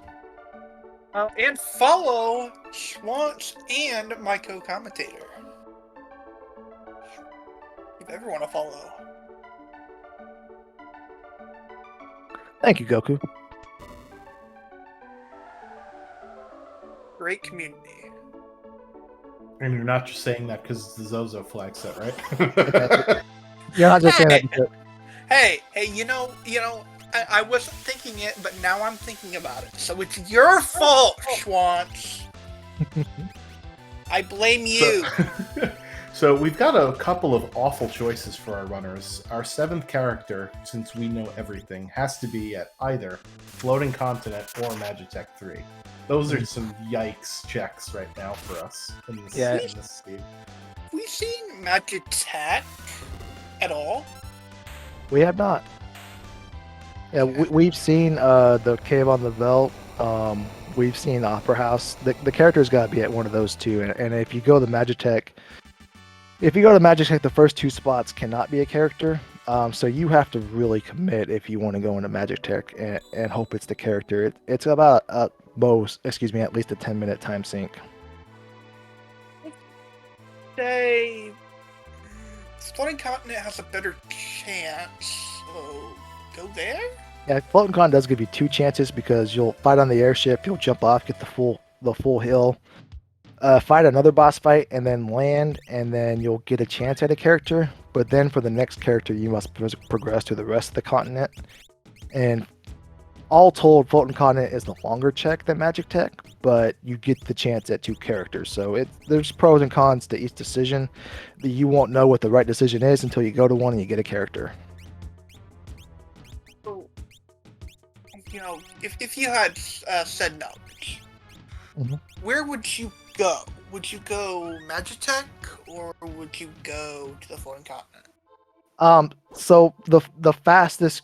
So out of those 3 checks, those 2 checks with the 3 options per character, the fastest one you could get right now would be at the Floating Continent at the first check. And I would say that if all I needed was, because we have a couple different situations. So Overswarm now has its 8th Esper. So let's say I'm Overswarm right now. I need 1 character and 1 Esper. I probably go to Floating Continent. I go to Floating Continent. Hopefully the first one's the character. You always prefer the character because there's less characters to be had.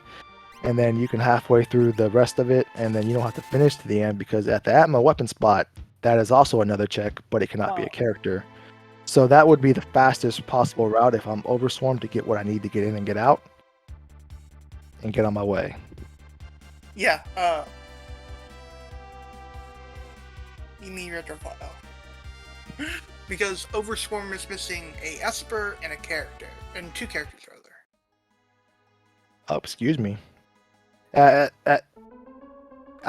guess at all 4 of our runners, I guess my answer would always be Floating Continent, whether I need 1 character, 1 Esper and character, or 2 characters and an Esper, just because it's more chances at that character. You know, if I get there and it's neither, I'll obviously tell you I'm wrong, but until I get there and I see what's there, I'm not gonna. I think that's gonna be the play.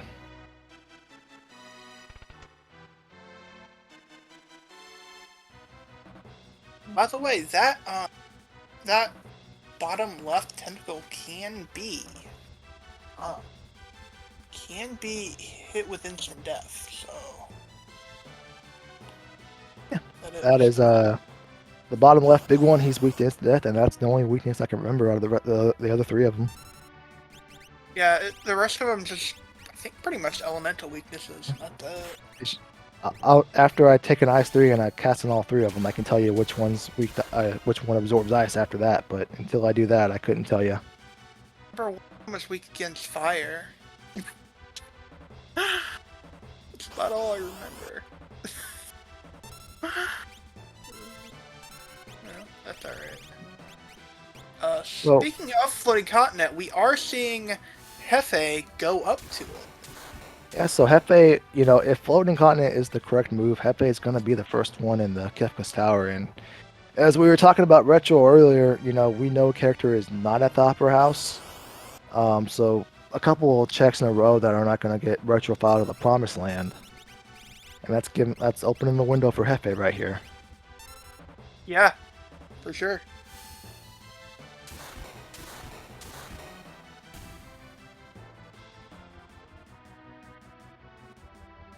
And but what is at the Floating Continent? That's the question. That is the $1 million question at the moment. While we see Overswarm handle some spaghetti. Yeah, the leftovers are officially in the fridge for Overswarm.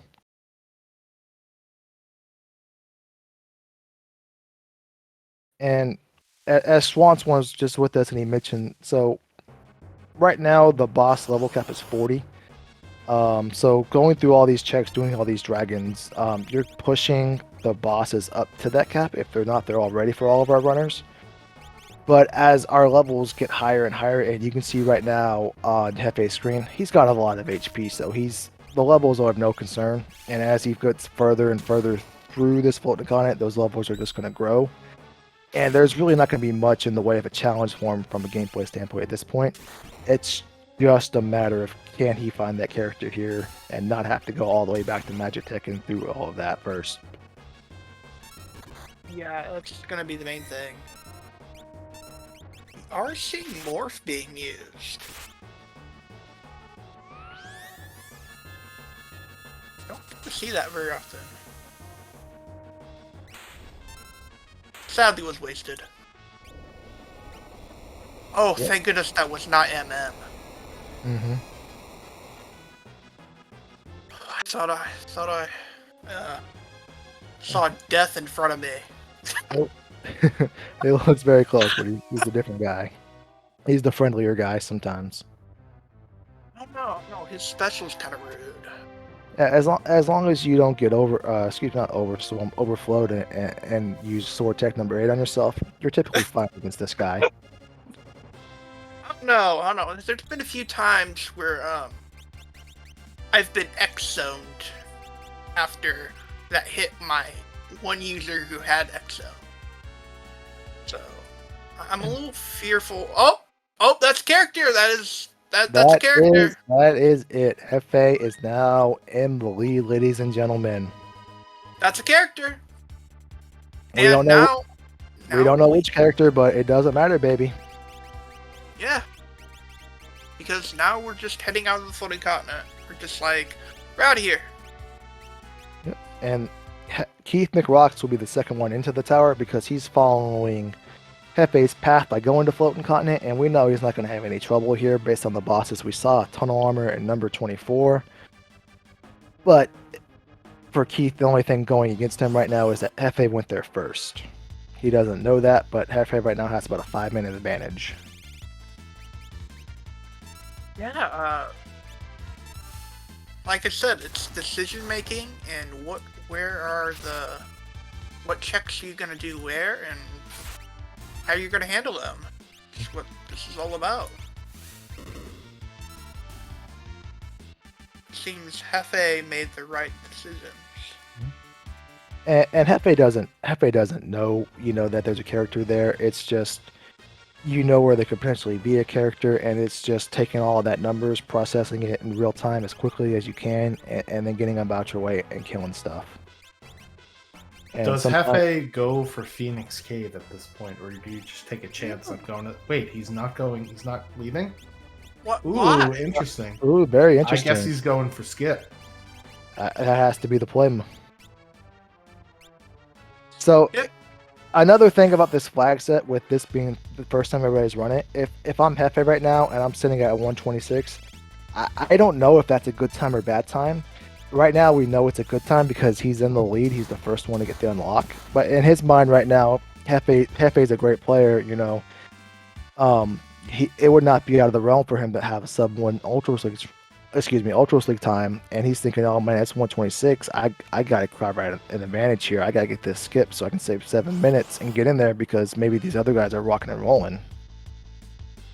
Yeah, for sure. But there's also another thing that Hefe has forgotten. That one dragon. He needs one dragon for go mode. He does, and maybe he's aware of it, maybe he's not. Maybe he's taking the chance that one of the 2 dragons in Kefka Tower is what he needs.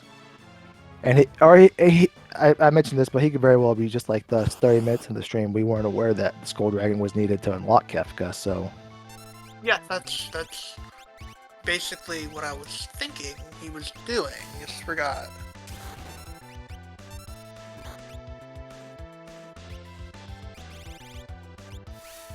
Right, Retro... Oh my, that is a huge Esper pickup, and he's leaving now. Interesting. Oh, yep.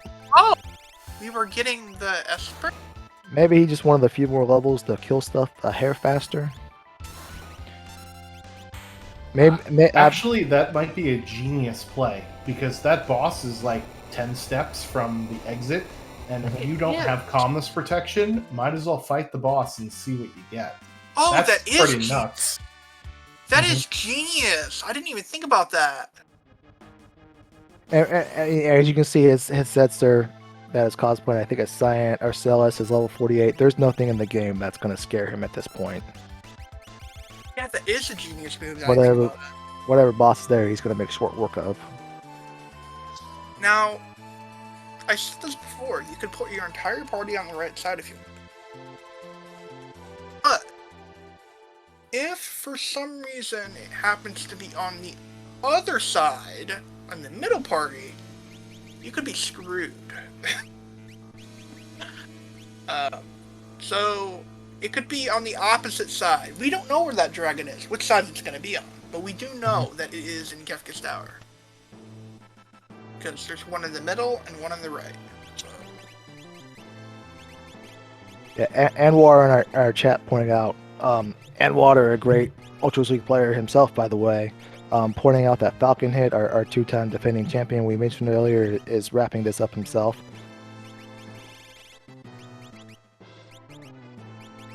So just a reminder, folks, this is a sync race, and we have 4 other competitors going on off screen because you can only fit so many screens into this, and only fit so many screens onto our one screen, but we do have 4 other competitors going and competing as well.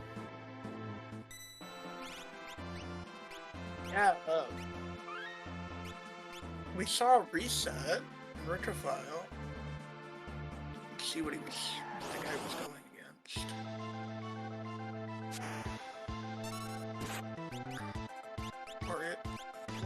Weren't they in Science Stream? I believe Retro was in Science Dream. I guess once he saw on the train running across. So in Science Dream, and the spot where you enter the Phantom Train in the Dream World, the check you can peek because it'll be running across the screen on top of the trains, as Cyan was in the vanilla game. But if that sprite is a character, your reward for completing part of that check will be the character.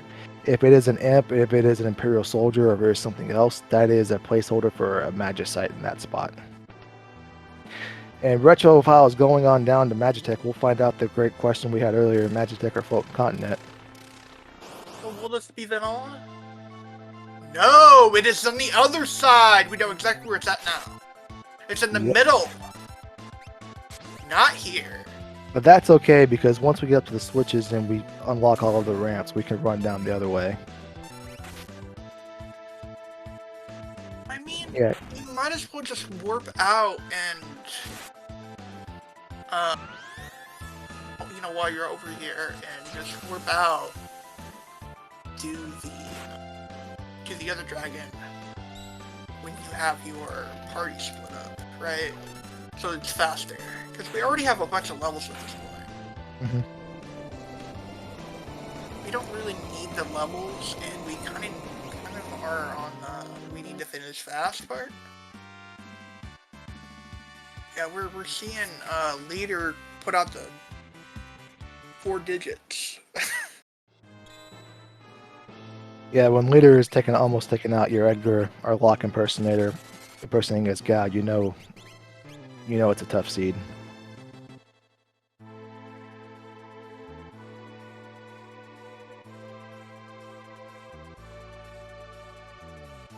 So Hefe is going to kill that dragon, warp out, and then now go back in. Now, correct me if I'm wrong, but I believe Hefe hasn't gone to Phoenix Cave, so he is doing this just to see.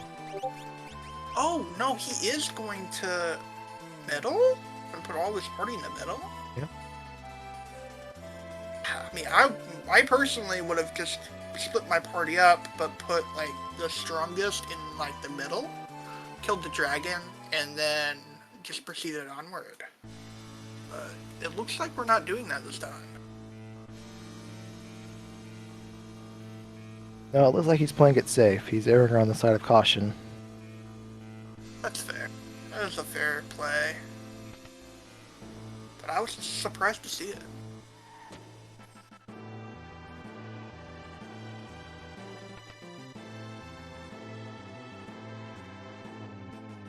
So it looks like Overstorm will be getting his Skip here as well. Excuse me, not Skip, his Kefka unlock. Short of his dragon, obviously. The last I believe was a Luke VK. I'm trying to figure out what that Setzer impersonator is striking with. Yes, VK. I'm sitting here, I'm going to Overstorm screen and we're hitting with 4 times with one weapon, doing 1,000 damage per swing, and I'm just going, okay, what are they using? Goku, if you were Hefe right here and you had fought 6 dragons and on the 7th one you finally found the one dragon you wanted, how much relief would you be feeling right now? Big relief, because you know that you're in go mode now. You have finally gotten, after an hour and 33 minutes, or an hour and 34 minutes now, you have finally gotten your go mode, and you're thinking, okay, but has one of the others found their go mode? You're sitting here going, it's an hour 34 in, and you're kind of feeling a little tense. You're like, okay, what are we? Are you behind? Because you're gonna be feeling behind, but at the same point, Hefe doesn't know right now if he's ahead of the 4 runners on screen, but in his mind, very well, he could be that 134. I finally found this guy. For us, it looks like, oh, finally, wait for Hefe, but in Hefe's mind, he doesn't know the status of the other runners. He could be like, oh man, I bet Overswarm's in the interview room right now talking about his victory, when in reality, all 3 of the other runners are behind him. Or Falcon Hit, who, let's see, I'm gonna look to see if he's finished.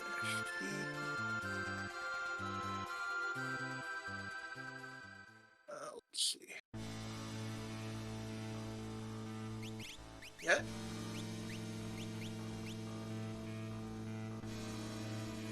Yeah, but close. If Falcon Head has not finished, we just checked the race room in our Discord. Nobody has finished that is off screen, FYI viewer. So technically, all 4 runners on screen are still alive.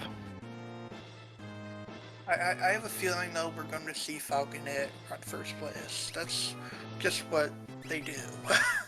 That's just what Falcon Hit does, ladies and gentlemen. If you are newer to our community, if you go into Falcon Hit's home right now, his apartment, his house, and whatever part of the country he resides in, he has a very robust trophy case with full of World Collide trophies and championship belts. Yeah, hard to beat Falcon Hit.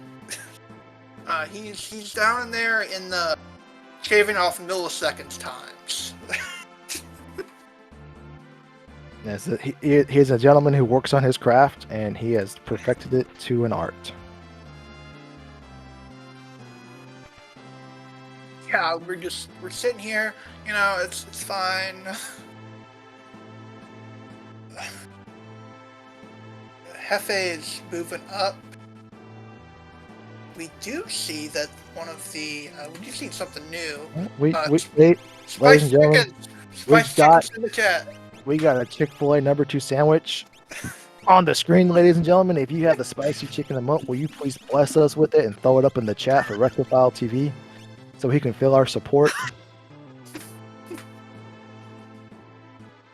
We do have some spicy chickens, the spiciest of chickens. I actually apologize for the misinformation. Chick-fil-A number 2, I believe, is a Chick-fil-A Deluxe, and the number 3 is the spicy sandwich. Oh, fallen one! That is a nasty counter. That is a nasty counter. Retro learning the pain. Luckily, it was just on the Realm knockoff, but ladies and gentlemen, that's a full-on preview of the power of level scaling with the bosses. Yeah. The Quake 2. Full party. No. Goodbye. Let's see who survives. The Realm impersonator is down, but the rest of the party is just fine, thankfully. We're getting everyone back up now, hopefully. We're getting everybody back up just in time for another fallen one. Nope, life 2 on Shadow. Falcon Hit's done. First place. Ladies and gentlemen, off screen we have Falcon Hit, who is joining us in the chat. Oh, Falcon! Falcon Hit found out the hard way that Yes! 5% chance is very Yeah. real. Yeah, Falcon Hit. everyone did. Everyone on here did. The unfortunate part is everyone found it at a different time, ladies and gentlemen. So everyone that found out the hard way that 5% chance of there being a counter is very real, and it will come up from time to time. And they all found it at different times, so we all got to feel their pain individually, yet collectively. Yeah, get good, Falcon Hit. Right? Hey, don't run into it. All right, that's all you got to do. Just don't run into it. I think it was Retro had the worst go of it because he lost about 8 minutes. Oh, Hefe had to start over too. Yeah, Hefe had to start over, but his time loss wasn't as substantial as Retrofiles, if I remember correctly. Keith had a save just a few minutes back. Oh. I think it was like. And we got go mode for Retrofile. Turns out there was no wrong choice between Magitech and Folding Continent. That's cool. Now, ladies and gentlemen, if you're just joining us, this will be posted to the Worlds Collide YouTube channel later this week. And if you go back to about the 15 to 25 minute mark of this race, it is just Goku and myself laughing and feeling the pain of our other runners on screen. I mean, yeah, this will be on SpeedGaming YouTube in about 3 or 4 weeks.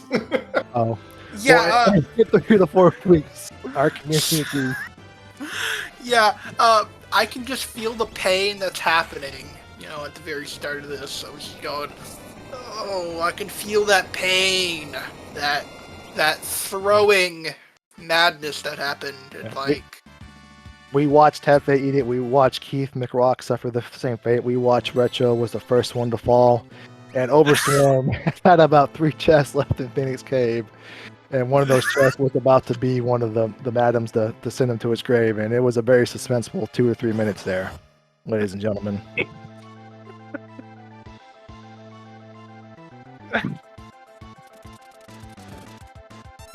Alright, so we got the crane spot for Hefe. Ladies and gentlemen, on our screen, Hefe is in the lead of our 4 runners. Keith McRocks is right behind him. Retrofile will be joining the tower shortly, so it's still anybody's race of the 4 available runners to view.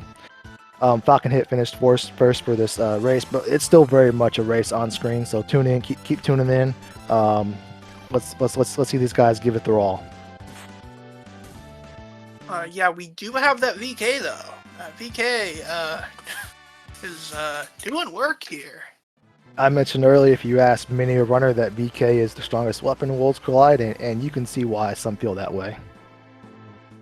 Yeah, the less amount of HP that you have currently is added. It's like the less amount you have is more damage, whereas the Atma weapon, more HP, more damage. And like the Atma weapon, the VK also ignores defense, so it pierces right through some of the tougher bosses you have to face.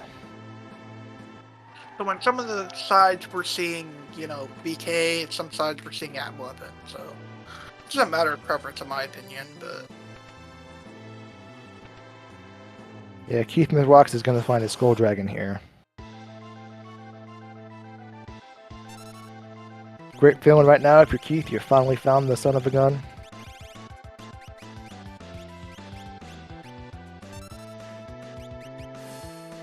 breaking a rod. And Hefe is running to the Three Stooges. The Three Stooges is one of the fights you don't want to see when your party is divided at Kefla's Tower. The Three Stooges, Doomgaze, Magimaster.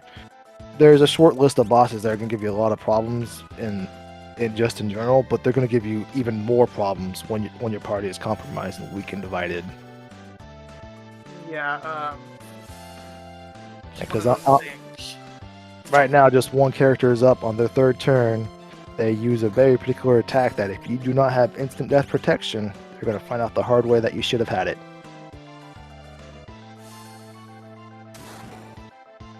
I don't know. It did 2,700 damage, which is more than the fake Celeste had. So I don't think that actually hit the instant death. I think that was just one shot. Yeah, Hefe's displaying some great game knowledge there. The top part will cast life too if you kill one of the other stooges first, and he absorbs fire. So you need to use his thunder rods like as he's doing. You need to drop that pearl rod on him, get him off the screen first, and you will negate the delta hit that will wipe you here.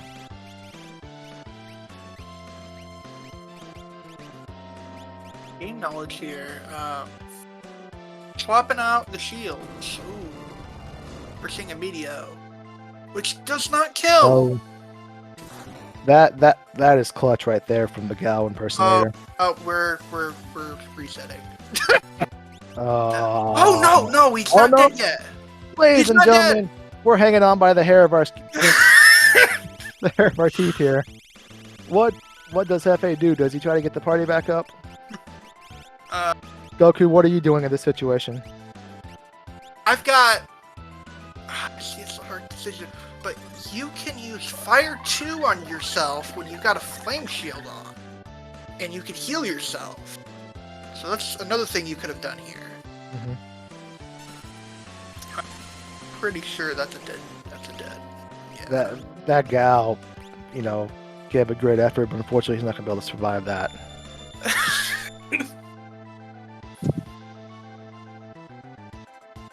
Yeah, we thought Hefe was in the clear here after we took down the top stooge, but that was not the case, ladies and gentlemen. The other two showing that they're just as dangerous as well. I mean, Gal pretty much just ate a flare star to the face, leaving him at 1100, and then he took a couple more attacks, so not doing too well. Yeah, this guy absorbs bolts, so unfortunately his bolt 3 is not going to pay off for him. Meteor? Let's see what that meteor does. Oh, and Wombat, and we're dead. Oh no. Meteor three stooges with normalize and distort is no joke. Exactly. And the worst part is he wastes all that time. Not only does he eat it, his resiliency cost him time in the end. And the only thing he gets for his trouble is he gets to go back and do it again. Yeah, safety bit on, not a bad idea. Not a bad idea at all. Oh, and also putting. We are seeing an Ultima come off of Doom! Oh no.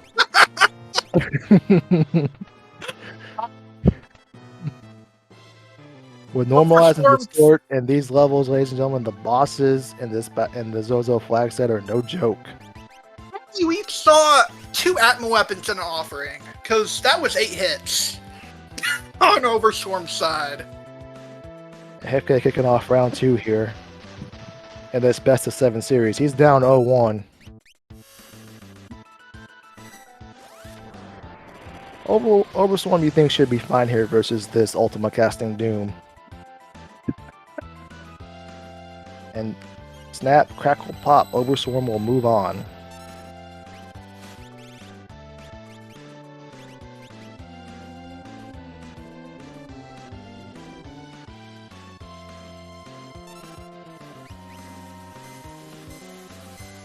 And yeah, so we did have a question about normalize and distort, so I think I'll take this on. It basically changes the stats of the boss. So bosses can have different HP levels, can have different battle powers and magic powers, so they could both receive and dish out damage different than what you expect. Mm-hmm. So some bosses may... Oh god, that's a wipe. Oh, another wipe for Hefe. So, yeah, so bosses can be a lot more powerful and a lot more tanky than you're normally used to. This will definitely affect us on tier 3 of Kefka. You know how Girl always has, 9,999 HP? That's not the case with Normalize and Distort. She usually has more. And Meteo from sleep will also hit a lot harder than it usually does. So yeah, normally it hits like 1,000 or something like that. It's gonna do a lot more. Exactly. It can do a lot more. Yeah, we're gonna And see it. But... Hefe will not be sending those stooges a Christmas card. I tell you what. oh god, the other boss is Doomgaze. Oh, Duke, how did you manage this? Because this is a nasty Kefla's Tower. I tell you what. Through his skill and other stuff that he can do. Doom. At least it didn't hit that one. Yeah, as I mentioned earlier, I think Doomgaze was second on the list of bosses you don't want to see when your party is divided, because it will get conquered when it's divided and you're under the Doomgaze most of the time. Magi Master is number one though. No one wants Mighty to see Master is always number one, unless you have Berserk. And if you have Berserk, he's just another jabroni. But if you don't have Berserk, he's going to be on top of your list of bosses you don't want to see. Yeah, we don't want to see, him doing his thing. Oh, we're seeing a shield break. I guess we do have 6 thunder shields. Not a bad thing to do. Yeah. Ultima coming out of Doomgaze! Oh no, another Ultima. That is a very hostile Doomgaze. Yeah! He goes down, but... Yeah, Hefe's going to get to his stash of elemental shields right here just to get this over with. Yeah! Grand Train and Ultima! Grand Train, Ultima, and Doom. There are not too many players, ladies and gentlemen, that would survive that onslaught, but Hefe is able to persevere. All the credit in the world to him. Yeah. Oh, that hurts. Hurts so bad.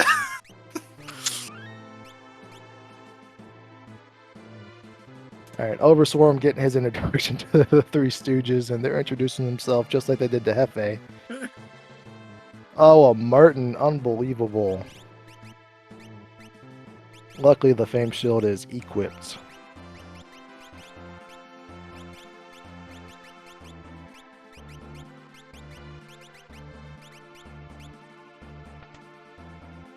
Yeah, as you saw with Hefe, he had a surplus of elemental shields. He had bought a couple in Narsh, and he stole the Flame Shield earlier. So that's one of the things you can do when your party is separated like this. Why save it to a boss you may not get to if you can't get through these bosses right here? So go ahead and crack them open, get there, and then figure out the rest later.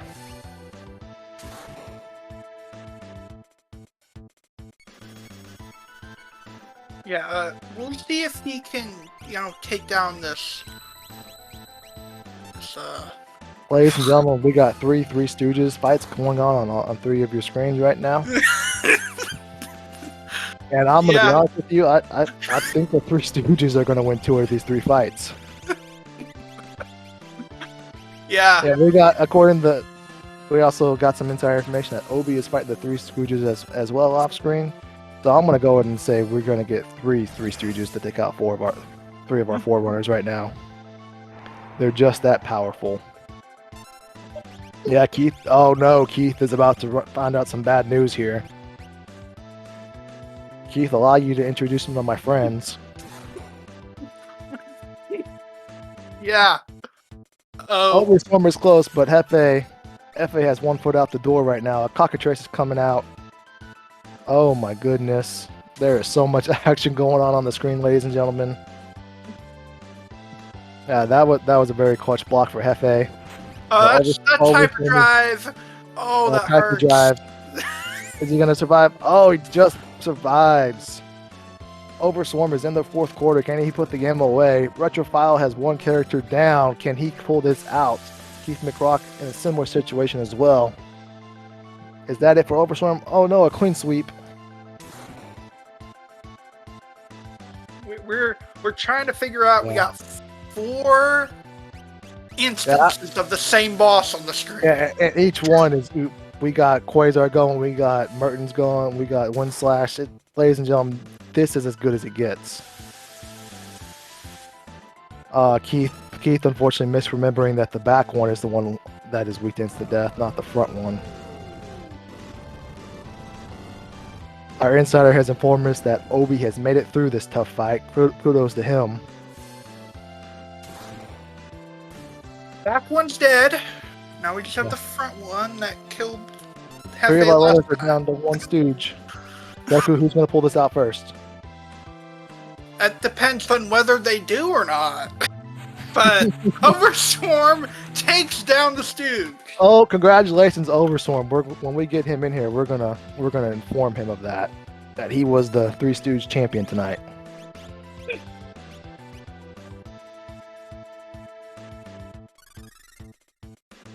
Yeah, let's not.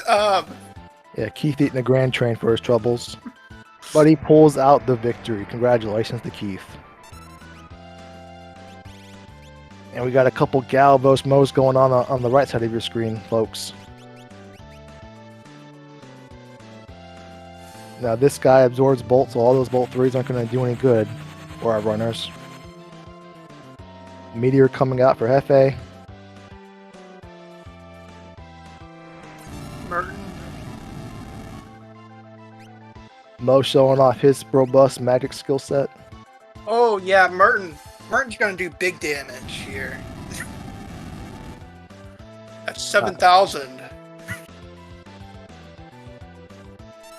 Hefe is almost there. Retrofile not far behind. Oh wait a minute, yeah, they have a and flame shield. Flame shield. Wait a minute, do they still have a flame shield? And Overswarm is finding out on the left side of your screen, folks, that the other side of Kefka's Tower is no nicer than the Stooges side. Yeah. Out comes a Cyclone, and Cyclone is not a fun ability you want to hit with. Hefe is in the lead. Congratulations to Hefe. Oh, come back, Shadow. I believe that was Hefe's last boss for Kefka's Tower. Correct me if I'm wrong, Goku. Yeah, it is. It was. And now he is ready to hopefully win at absolutely nothing else can go wrong for Hefe at this point. All of his bad luck has to be out of his system, you would hope. But we have the final fight left. And that's not. And all of our seasoned Worlds Collide veterans in the chat will tell you that nothing ever goes wrong on the final Kefka fight. Not one time. I just couldn't believe, like, Ultima casting Doom and Doom Gaze casting Grand Training and Ultima. That one I just can't get over. And Hefe won't either. So, Hefe is gonna, start this Kefka fight a little short of 157 on his timer. The other three runners aren't quite there yet, but they are not far behind. So if Hefe runs into the same bout of luck he's had for the past 2 hours, they will catch up. Yeah.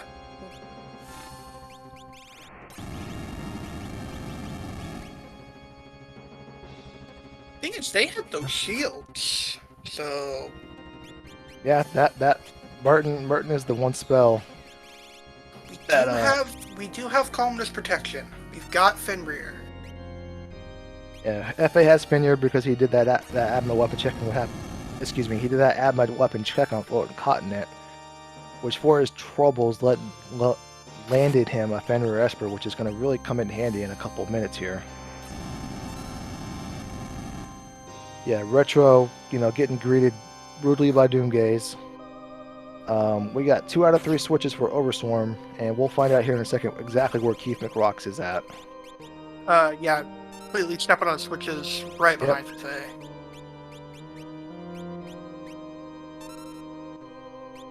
Yeah, so Keith McRocks is moving on up. He'll be the second runner on our screen to start the Kefka fight for our viewers. And Overswarm just a few seconds behind. I think that Overswarm is going to have less of a hard time. But it's hard to say because the other one has we got a jumper and Merton, and I'm not sure if Overswarm has Merton protection. So, got a question. Keith's timer is off because he started his late. So I synced up their timers, but he's actually like ahead in time. So I'm gonna sync it up to where it actually is versus their timers. So give me 1 second here. Ladies and gentlemen, we're going to have our moderator for this race is stepping in, and he's going to give us a stat correction.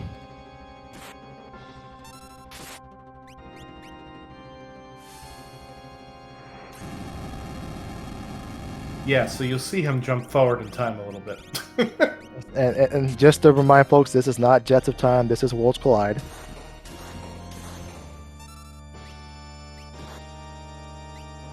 And Hefe on the tier 2, dropping out the X zone. The middle part, as you will see, hopefully, the middle part gets a miss, but the middle part we like to call tools, the little mechanical gears in the part. That part of tier 2 on Kekko's Tower is susceptible to instant death, so X zone can wipe out 1/4 of this part for you.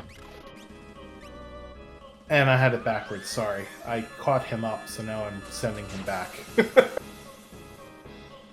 It's very confusing. Time is not linear, folks. It looks like Retro is reforming to go get those stooges. Yeah, Retro playing a little safe. You know, it's a huge time loss, but you gotta do what you gotta do to get past the boss sometimes. Yeah, for sure. It's a tough decision, but it's good self-awareness that if you can't beat it with what you have there to warp out, better to do it sooner than later.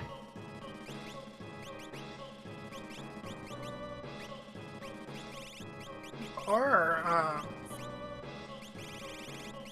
think we're almost out of this tier.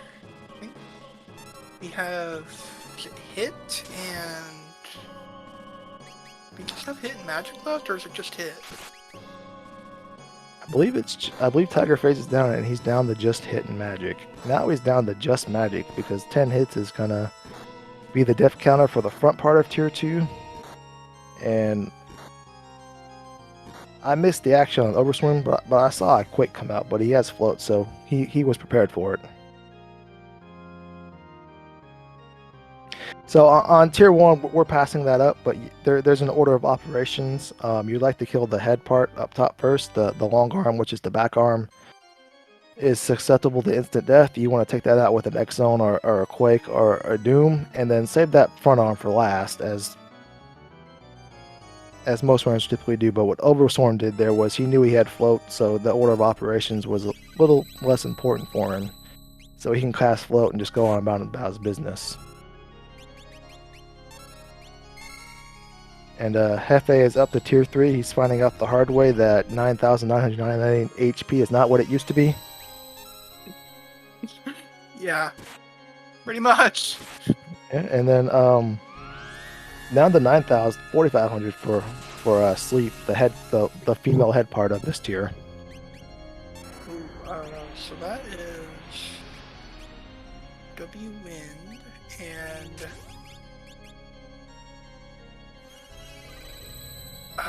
don't you just hate it when she does that?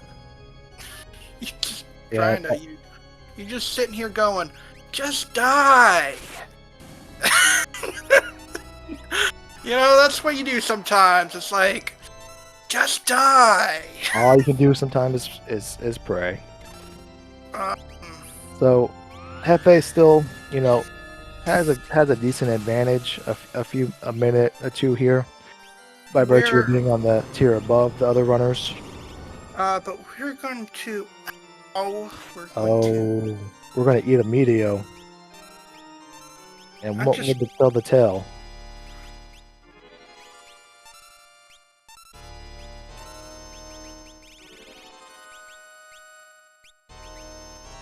We're going to heal because we don't want to die to Meteo. I've had more than enough deaths on this tier.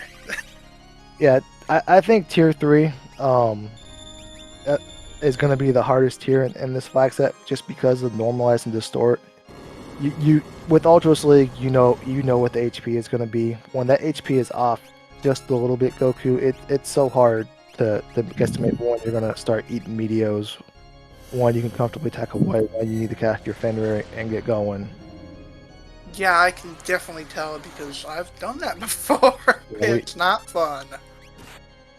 Yeah, we've all, got the image on and then turn around and ate a Meteo. Great timing by Hefe here. Okay.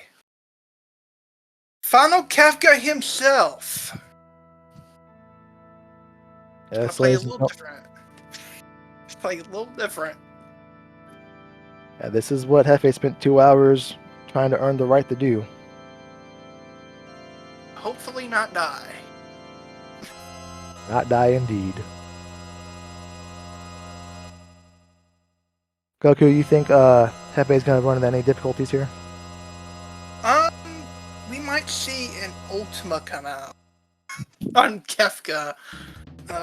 Depending on how the distortion happens.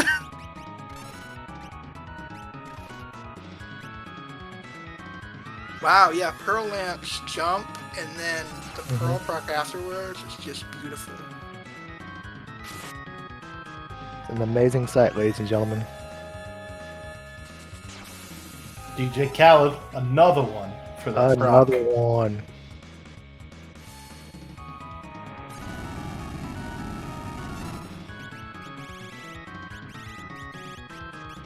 Covering with all of her shields and just doing.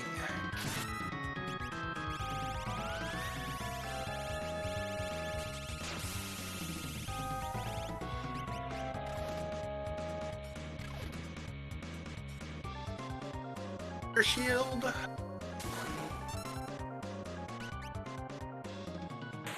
It's a crack.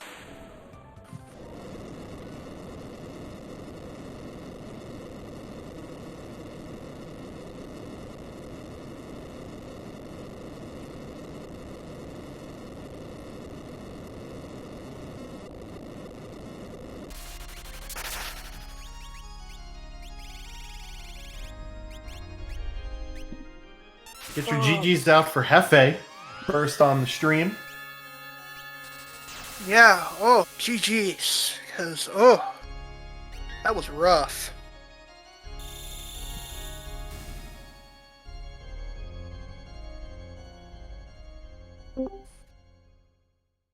And we are joined by Hefe. GG's. Give me just 1 second here. Can you hear me? Yep. Okay, good deal. What's up? So, I have to ask, what were your thoughts on the trap chess? Well, seeing that I died 10 minutes in from not saving and running into outsiders and Madams, I'm not a big fan. Everyone did, so it's not just you. Okay, good. I was playing the seed going, somebody's probably done, because A, I refused to do Phoenix Cave, and I figured that's where the dragon was. And then B, I died to that chest, and I was like, well, maybe my computer will crash and I'll get relieved here. Yeah, 2 hours of pain. Yeah, that's really unfortunate. But everyone on stream was we all were laughing in the first 10 minutes because we were going, oh, poor runners. All 4 of them. All 4 of these guys.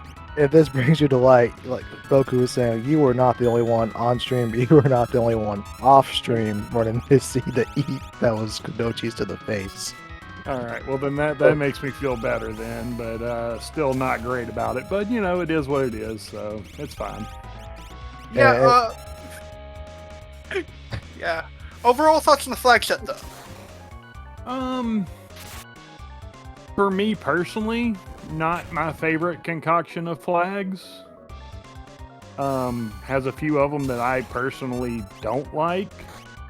But, I mean, it works. It's a flag set. Earlier tonight, we have many of our moderators in the chat seeking your input on those. would you say you enjoyed the 5% random encounter in a chest flag set, or were you not a big fan? I'm not really a big fan, but that's probably a good thing for me because I loot too much as it is. So having monsters in chest and things that kill me whenever I'm first starting out, which is the worst time because then you actually need every chest, but it might help me curve my my opening a chest, because instead of, that chest is 3 seconds out of the way and it takes 2 seconds to open, it's a 5-second chest, and then you have a fight associated with it, or at least a smoke bomb, and you're looking at 10, 15, 20 second chest, or even a minute if you fight the fight. So it makes me just not want to get any chest. Yeah, and when you're playing an RPG, that's kind of your natural instinct. Hey, a chest. Let me open it. Let me see what kind of goodies I can get, especially when it could be an Illumina or Experience Egg.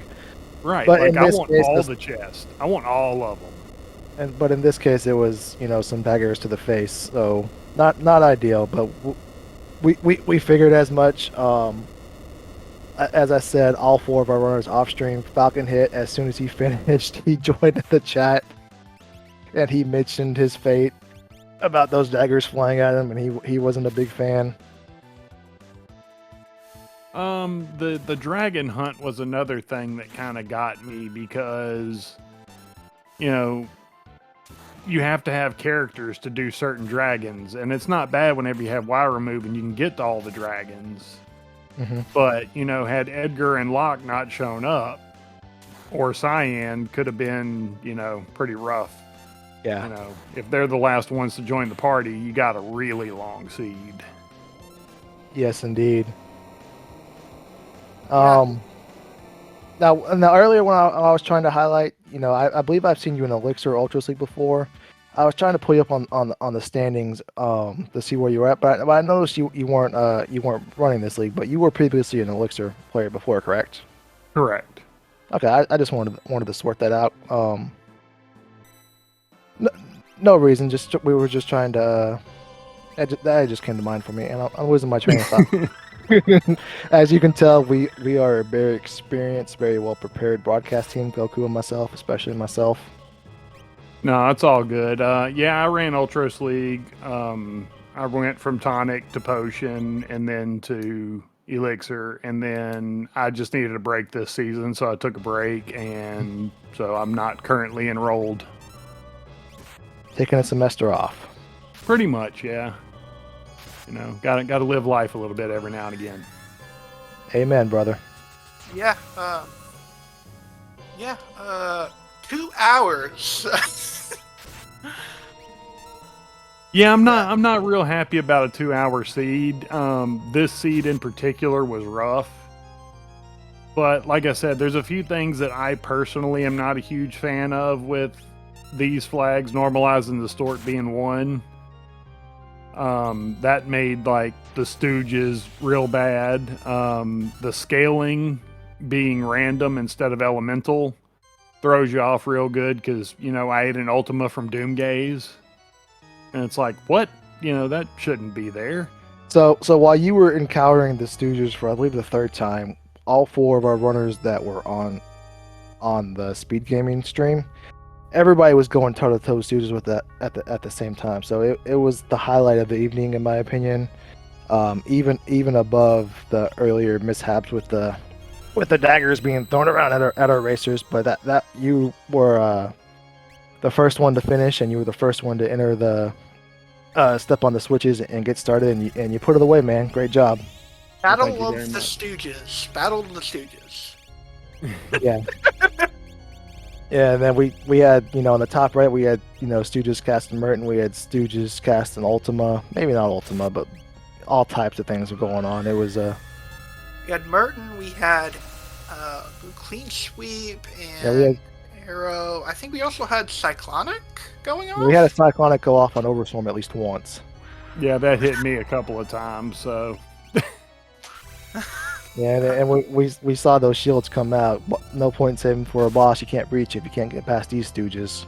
Pretty much. I mean, like, I wanted to keep them for Final Kefka because, you know, I didn't have mute. I didn't have a few of the things that I really wanted to make the final battle easy. I did have a bunch of levels and a bunch of hit points, which, you know, but I didn't have a good way of healing them either. So I started doing elemental heals, you know, casting lightning on myself because I had lightning shields, and Merton had one flame shield. And I probably could have learned Cure Magic. I just got tired of messing with Espers at one point, and I was like, nah, we'll be fine. Yeah, I probably should have learned Cure 3 because I know one of the Espers had that. Mm-hmm. But, yeah, I mean, like you said, you know, what good do shields do you on Final Kefka if you can't get there? Mm-hmm. So for me, it was like, easy call, let's break the shields, let's go, let's get by this. And if you haven't seen the stream chat, the race. Phoenix Summon, let's go. Oh, yes. Oh yeah, we have 2 people down on tier 3 on Obi's side. Yeah. You don't see a lot of Phoenix summons in Worlds Collide, but when you do, they're highly situational, and you just love to see it. When you do get to see one. Hefe, you got anything else? And we'll get Keith. Yeah. No, going ahead and get to the others who have finished, and thank y'all for doing this, and it was a pleasure to run, and I hope everybody enjoyed our misery because it was pretty miserable. Aren't you glad your PC didn't crash?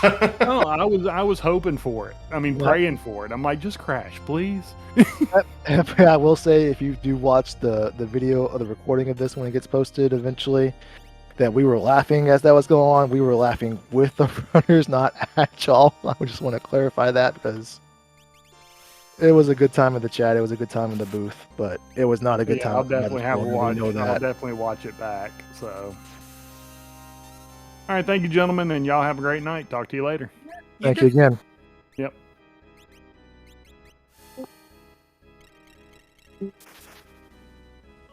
Oh, welcome in. Welcome in, Keith. Welcome in on Overstorm. What were your whole thoughts about that throwing encounter? Goku, I'm going to interrupt you guys. We are live on the channel before you give your thoughts on those Kadochis flying out at you, so keep that in mind. Yeah, I won't use profanity, but we were actually just talking about that. Like, he was like, yeah, I wiped too, and I was like, I know exactly what he's going to say. Outsider, and Madame was like, yep, that's the one. I was lucky enough to run into him twice. Once as a random encounter. Saw that. Yes, so just for y'all's information, Retrophile was the first one to run into it, and he lost about 8 minutes of progress. Then Hefe found the root encounter in the chest, and then Keith was third in line of our runners. Falcon joined us, and he informed us as well that he was victim to that. So Overstorm, while you were down in Phoenix Cave playing with that dragon, we knew what was waiting for you in those chests, and you were playing a dangerous game because you had 3 chests left. We were rooting for you not to open them. We were screaming, "Don't open those chests!" We knew what was behind it. Did that 5% chance, was that in the back of your mind at any point in time during the race before you ran into that encounter? Several times. Like, you might have seen me like stop in front of a treasure chest and just like use a potion. It was me thinking like, I don't want to get into a random fight. And my thought process literally was, there's only going to be like 3 fights that are going to just destroy me. There's like the Pincer, Tyrannosaur, the Outsider, Madame, and then maybe 2 ninjas. Like, those are the only 3 fights that you really have to worry about. The rest you can just like run from. If you don't have Smoke Bomb or Warp Stone, it can be risky, but you can run from them. Or just beat them. And I ran into Outsider Madame once, and then double ninja once, then Outsider Madame again. No Tyrannosaurs though. No Tyrannosaurs. We were spared from that. Yeah. So it was really good thinking taking on the leap frogs in the cave area. So when I saw those, I had just forgotten to turn on the Moogle charm, but I saw them. I was like, "This is the Final Fantasy VI speedrun. Like, this is what you do. You cast Vanish on yourself, and you walk in the forest next to Miranda, and you fight these with ice rods and kill them instantly because they're weak against ice. I'm going to use ice too, because one of the reasons you do that is they give a lot of experience and a lot of gold. I was wearing a cat hood. We were on a no-sell seed, and so I was like, I'm going to get a bunch of gold from this, and I got 16,000. So I tried to do that and as much as I could. Yeah, that was a great heads up play. It took us a moment in the booth to realize what was going on, but once we saw that 16K GP come through, yeah, that gave you a pretty decent advantage at the time. Yeah, it's I didn't capitalize on it as much as I should have. I focused too much on Super Balls, I think. I should have just bought the earrings like as fast as I could, like save some money for them, and then just left my equipment on that instead of like shuffling stuff around. I was waffling back and forth on the Cursed Shield the entire time. I was like, oh, should I mess with this? Should I not? And I kept forgetting to equip it.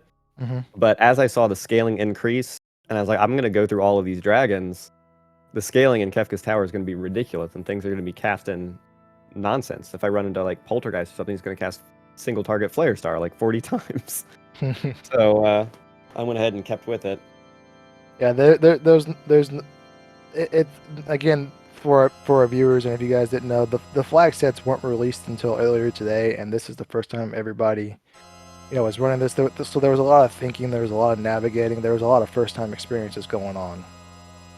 Yeah, I don't know about Keith, but my initial strategy was to just open like a couple chests in the beginning, and then focus on random battles to get like once scaling was like at level 2 or 3, get some gold from these battles and find something that gives a lot of gold, maybe grind there for a little bit, just to have like a gold backup, and also to get the random steals and random stuff.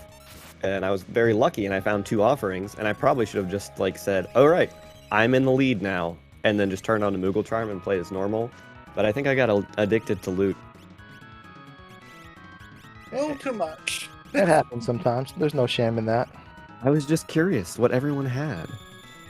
But if I was going to do this again, I would focus on getting 1 or 2 people at an offensive level, and like Gao having Bolt 3, that was one piece of offense. Finding the offerings, I could have just been like, all right, that's going to be somebody soon.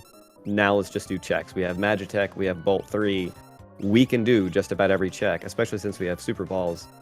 And I shouldn't have opened any more chests after that. I should have just gone. Because if you're killing this many dragons, you're going to get a bunch of high tier items anyway. We did want to point out, I noticed you specifically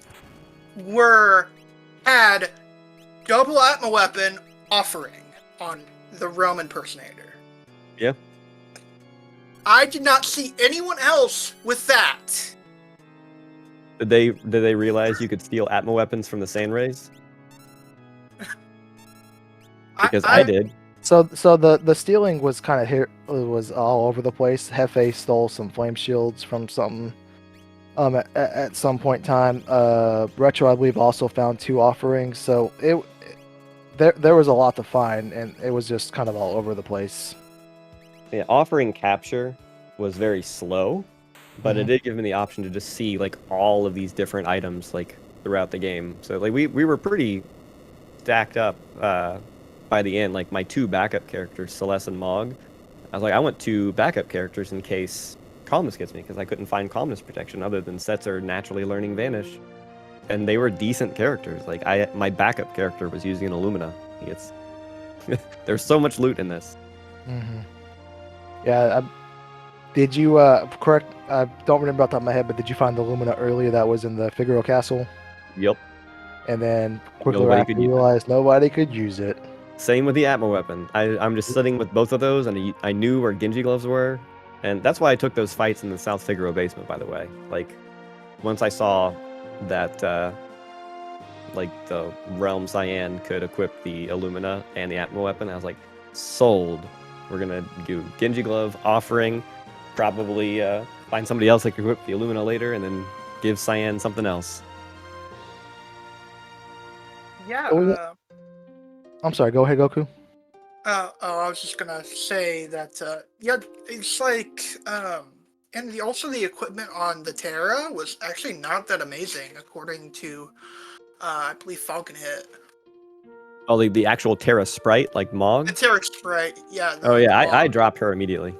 She was garbage. Her stats were like on the low end. And the equip, apparently. Did anyone else do Phoenix Cave really early? I believe you were the earliest, but everybody went there, but I think Hefe at some point in time. But you were far and away the earliest to go there.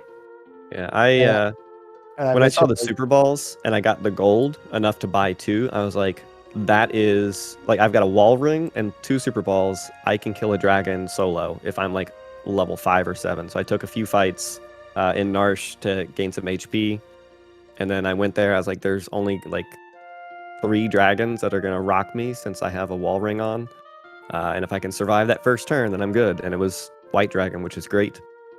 And unfortunately, it was a dead check, and I kind of lost my way after that because I think I would have had a very strong advantage starting with that, getting that experience, if I had just moved on afterwards instead of saying, all right, done with Phoenix Cave, let's do my normal loot path, and then wasting all that time like opening the chests and checking everywhere. and I mentioned this earlier, but when you were down in Phoenix Cave, we all knew what was coming if you got a little more. Yeah. Even more chest, and we had the Jaws music playing in the background. It was some suspenseful times because we knew the. Was there something in Phoenix Cave specifically? No. So any chest you open has a 5% chance of being an encounter, and that counter happens to be coded as that, madam. So everybody ran into it at different spots. But No, I thought it was a dedicated chest.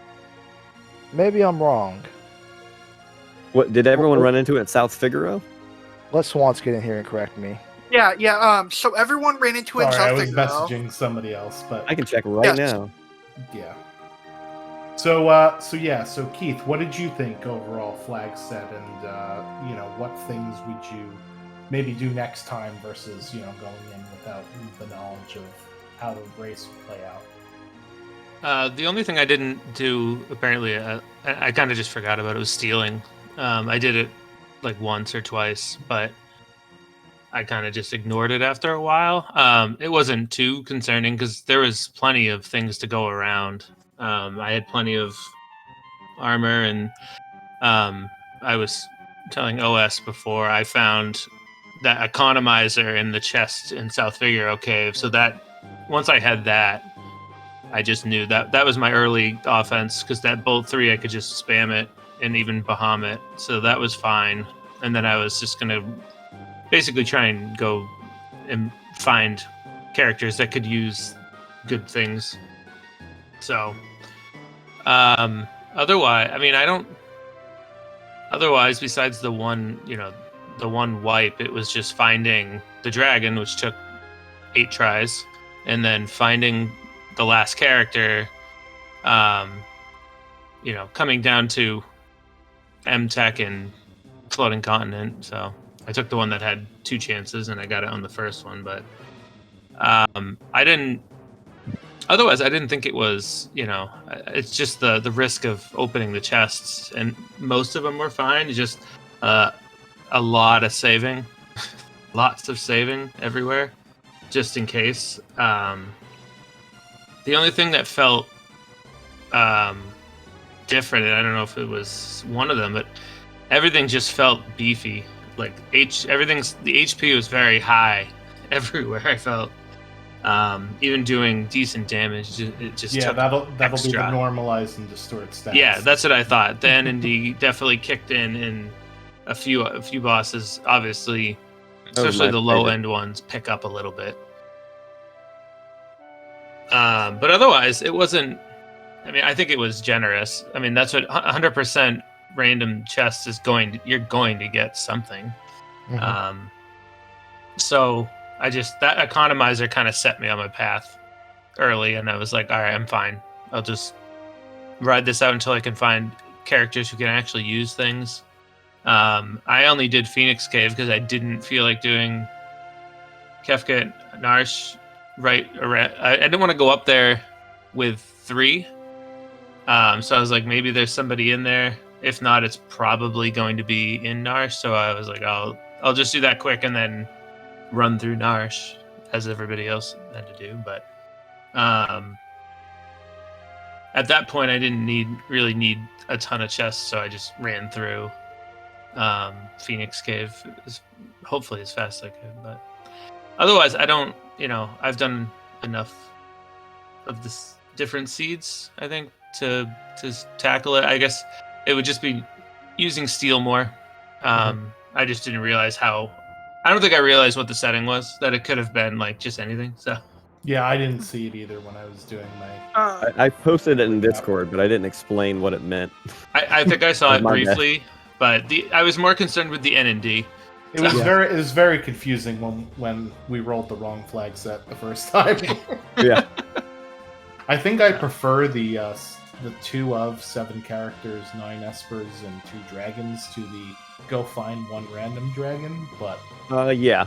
The find a random dragon, not like there's good RNG and there's bad RNG. The find a random dragon is you like, guys took on so many dragons. I was surprised that I didn't see more resets. Was that just because you're like, well, the max level is 40, so yeah, it doesn't scaling caps matter? at 40. Yeah. And like I had 2 physical characters, so it was going to be nothing but good. There's no reason not to kill the dragons when you know scaling is going to go up that high. Like if you run into the dragon, you say, "Oh, that's not the dragon," and you reset, and it's not like warping you out like in Magi Master's tower. I mean, you're probably losing time over the long run just based off the equipment that you would get and the experience you would get.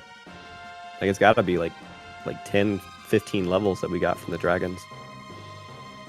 Yeah, I did the same thing, and then I just didn't want to walk back down the tower, so I was like, "That's happening." But when you're already in Narsh and you can warp stone out, it's just Like, about the I'm same level time. 54. Yeah, Yeah. I did get a random experience egg. It was unfortunately late in the game, but that was exciting. So I we're think- also joined by. I'm sorry. Go ahead. Yeah. I say we also, as much as it was finding them, starting with 2 of the 3 dragon characters and the other one showing up, because if it was stuck behind a character, that could have gotten real long. So we lucked out there. We're also joined by Retrofile TV, one of our 4 runners featured on the stream. Retro, we've asked the other guys, and we're gonna unfortunately have to ask you this as well. What are your thoughts on those encounters in the chest? Oh, I didn't mind that, actually. That added a nice little spin to it, like, hey, whether or not you're going to take it. The only thing that happened to me is that I actually got bit by it early on, where I got the 6 bug chest that was in the South Figaro basement. And unfortunately, I got death countered with stone and was annihilated and forgot to save before doing that. So I lost 5 minutes early on in the seed, so that kind of set the tone for me, unfortunately. But I like that. I think 5% is actually a pretty good number. You were the first one to learn the dangers of what was in some of those chests, unfortunately. Like, Yeah. like the throwers. Outsiders.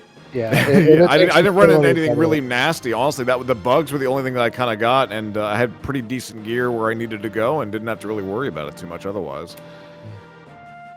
Overall, what about the rest of the flags? What about the normalized, the story on the bosses, the dragon hunt? What are your thoughts on all of those flag sets? Well, this is probably the most poorly played seed I've had in a long, long time. Really dumb mistakes overall. I beat all 8 dragons in the process. I had to do literally every check until I found my 7th character. Like, the RNG just lined up in such a way where I just kind of delayed things overall. And yeah, the singular dragon hunt, that's real scary. That's real sketch, and that's a big thing to have out there. I was really hoping it wasn't in KT. I'm like, okay, well, maybe I'll get lucky on the coin flip, and I didn't. Yeah. If I could make a suggestion on the dragon, Go ahead. We got mods. We're tuning in tonight. Give the suggestion away. That's what they're looking for. Go ahead, OS. make it a random dragon. If you want the random dragon RNG, but like have an alternate KT unlock that doesn't involve the random dragon. I would So, say have a random dragon selected, but maybe have it don't have the dragons shuffled, so that at least then you know where it's going to go. That may help a little bit like that, because this was worst case scenario on display. Like if you have KT dragon, like defeat Skull Dragon, and you have another one where it's like defeat 3 dragons or defeat 4 dragons, then like there's a cap to the bad RNG. Mhm. And you know there's always 3 dragons. Is it 3 that are always available outside of 5. Kefka's Tower? Actually, 6. Because you can go into Phoenix Cave. Oh, no, outside of KT? Yeah, you're right. There's Fanatics, Opera House, Narsh, and Phoenix Cave. Phoenix, so that's 4. So there's there's 6 dragons available the entire game, 2 of which are in KT. So if someone wanted to, they said, well, I'm going to gamble searching for the dragon. I'm going to dive KT with my full party, get some experience to get ahead of scaling, kill this dragon. Maybe I'm lucky and I save some time. And someone else is going to say, I'm just going to route in the dragons into my normal route and kill them that way. Mm-hmm. Like you could route around it, but like find the random dragon is just kind of a coin flip. Like if it happened to be in Phoenix Cave, then the rest of my route would have been entirely different, and it wouldn't have been any skill on my part or any real choice other than find first dragon.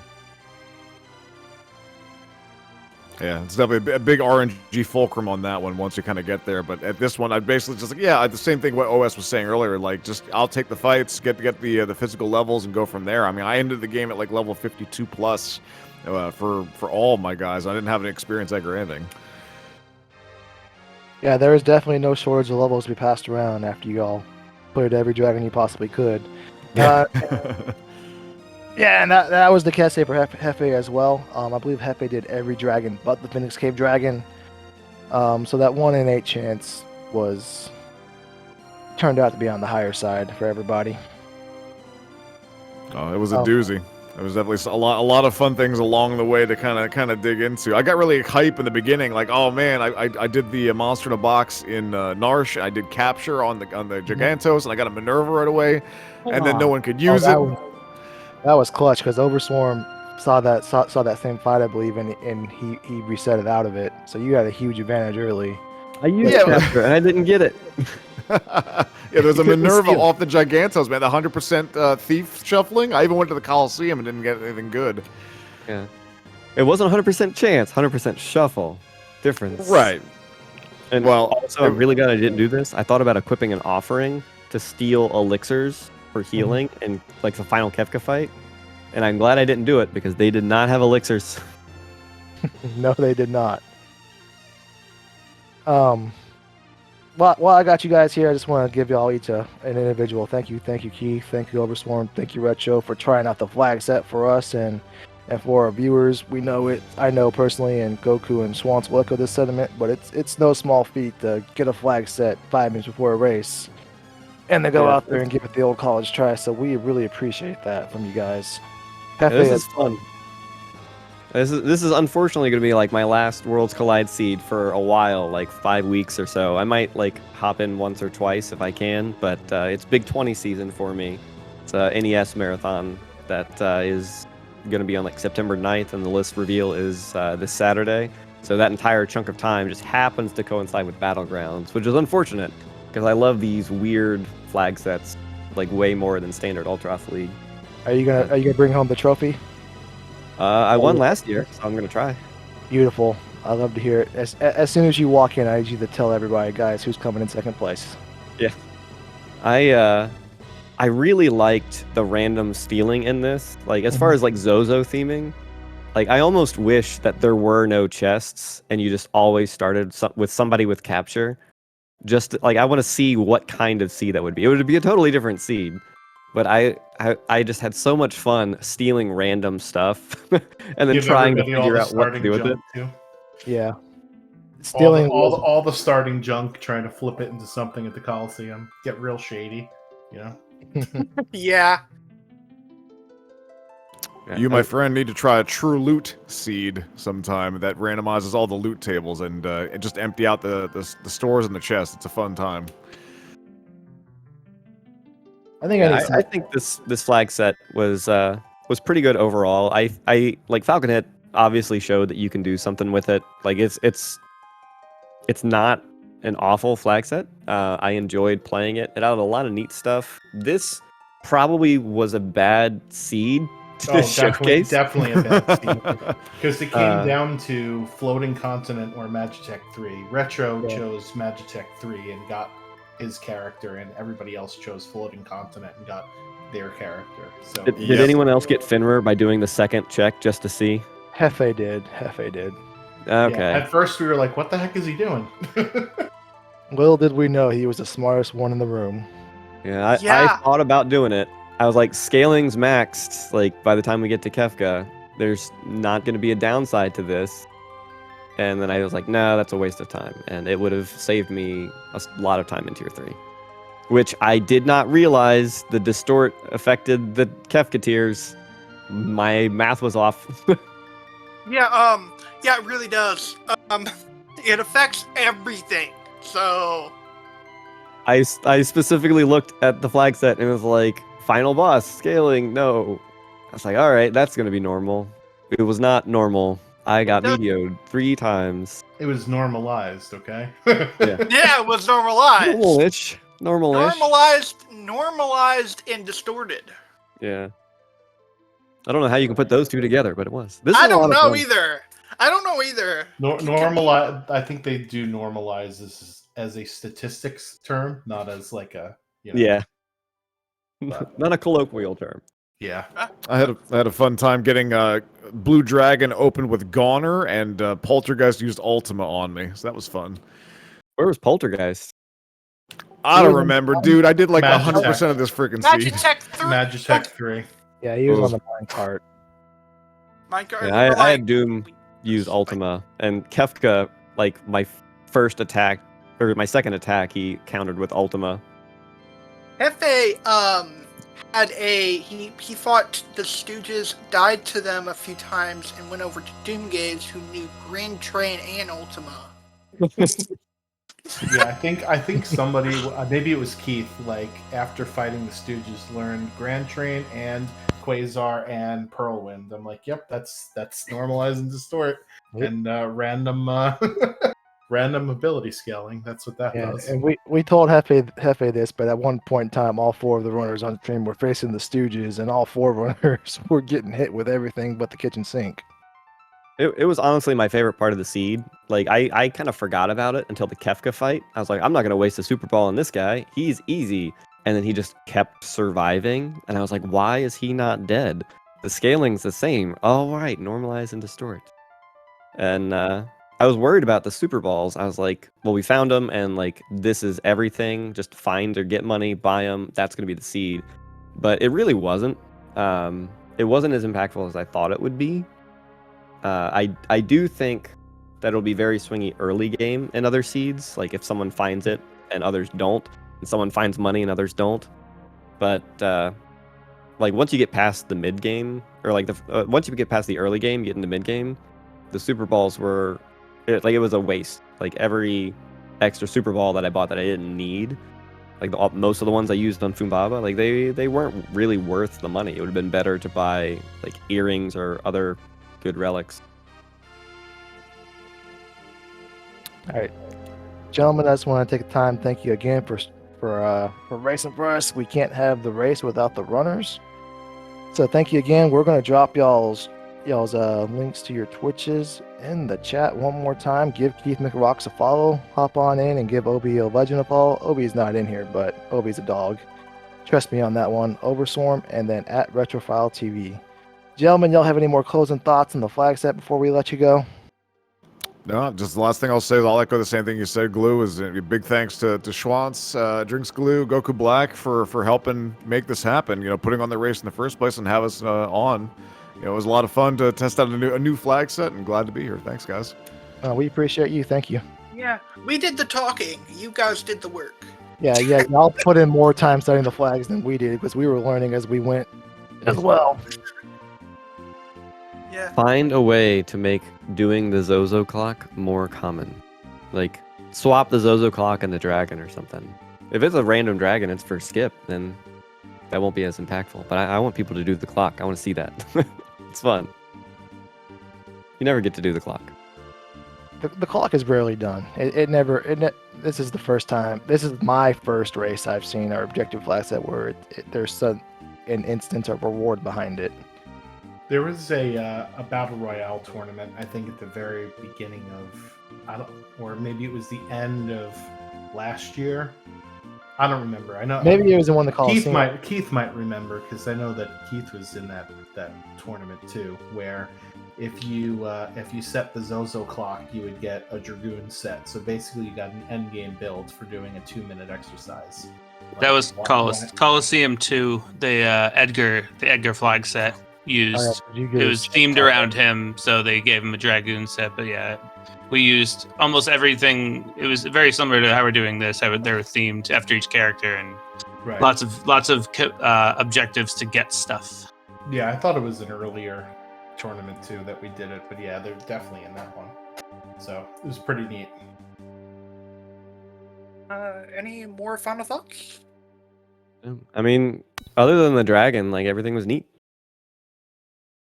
Would you say it's neato-rific? No, just neat. Okay. Now, if the chests were empty and you had to steal everything, and you always had steel, that would be neato-rific. That was intoxicating. It's like I taught myself not to open too many chests, and then you gave me random steel, and it was like Christmas presents. It was just all the time. Couldn't resist. All right, well, we'll let you guys go. Enjoy the rest of your evening, and one more time for our viewers who stuck around with us, we're going to put the Discord in the chat. If you would, please kindly just join our Discord. Just come on in. You know, just put your foot in the door. Just join, see what we're about, find our wiki. Just do a little bit of exploring. I'm not going to ask you to start running Ultras League races or the new flag set yet, but just come on in, introduce yourself, and see what we're all about. It's as I said at the beginning of the stream, Worlds Collide is the best randomizer community in my opinion, and I will take that to the grave with me. So if Swans and Goku, you guys don't have anything else, I believe that was a great production. We will see you later. Yes. Thanks, everybody. Bye-bye. Have a good night. Bye.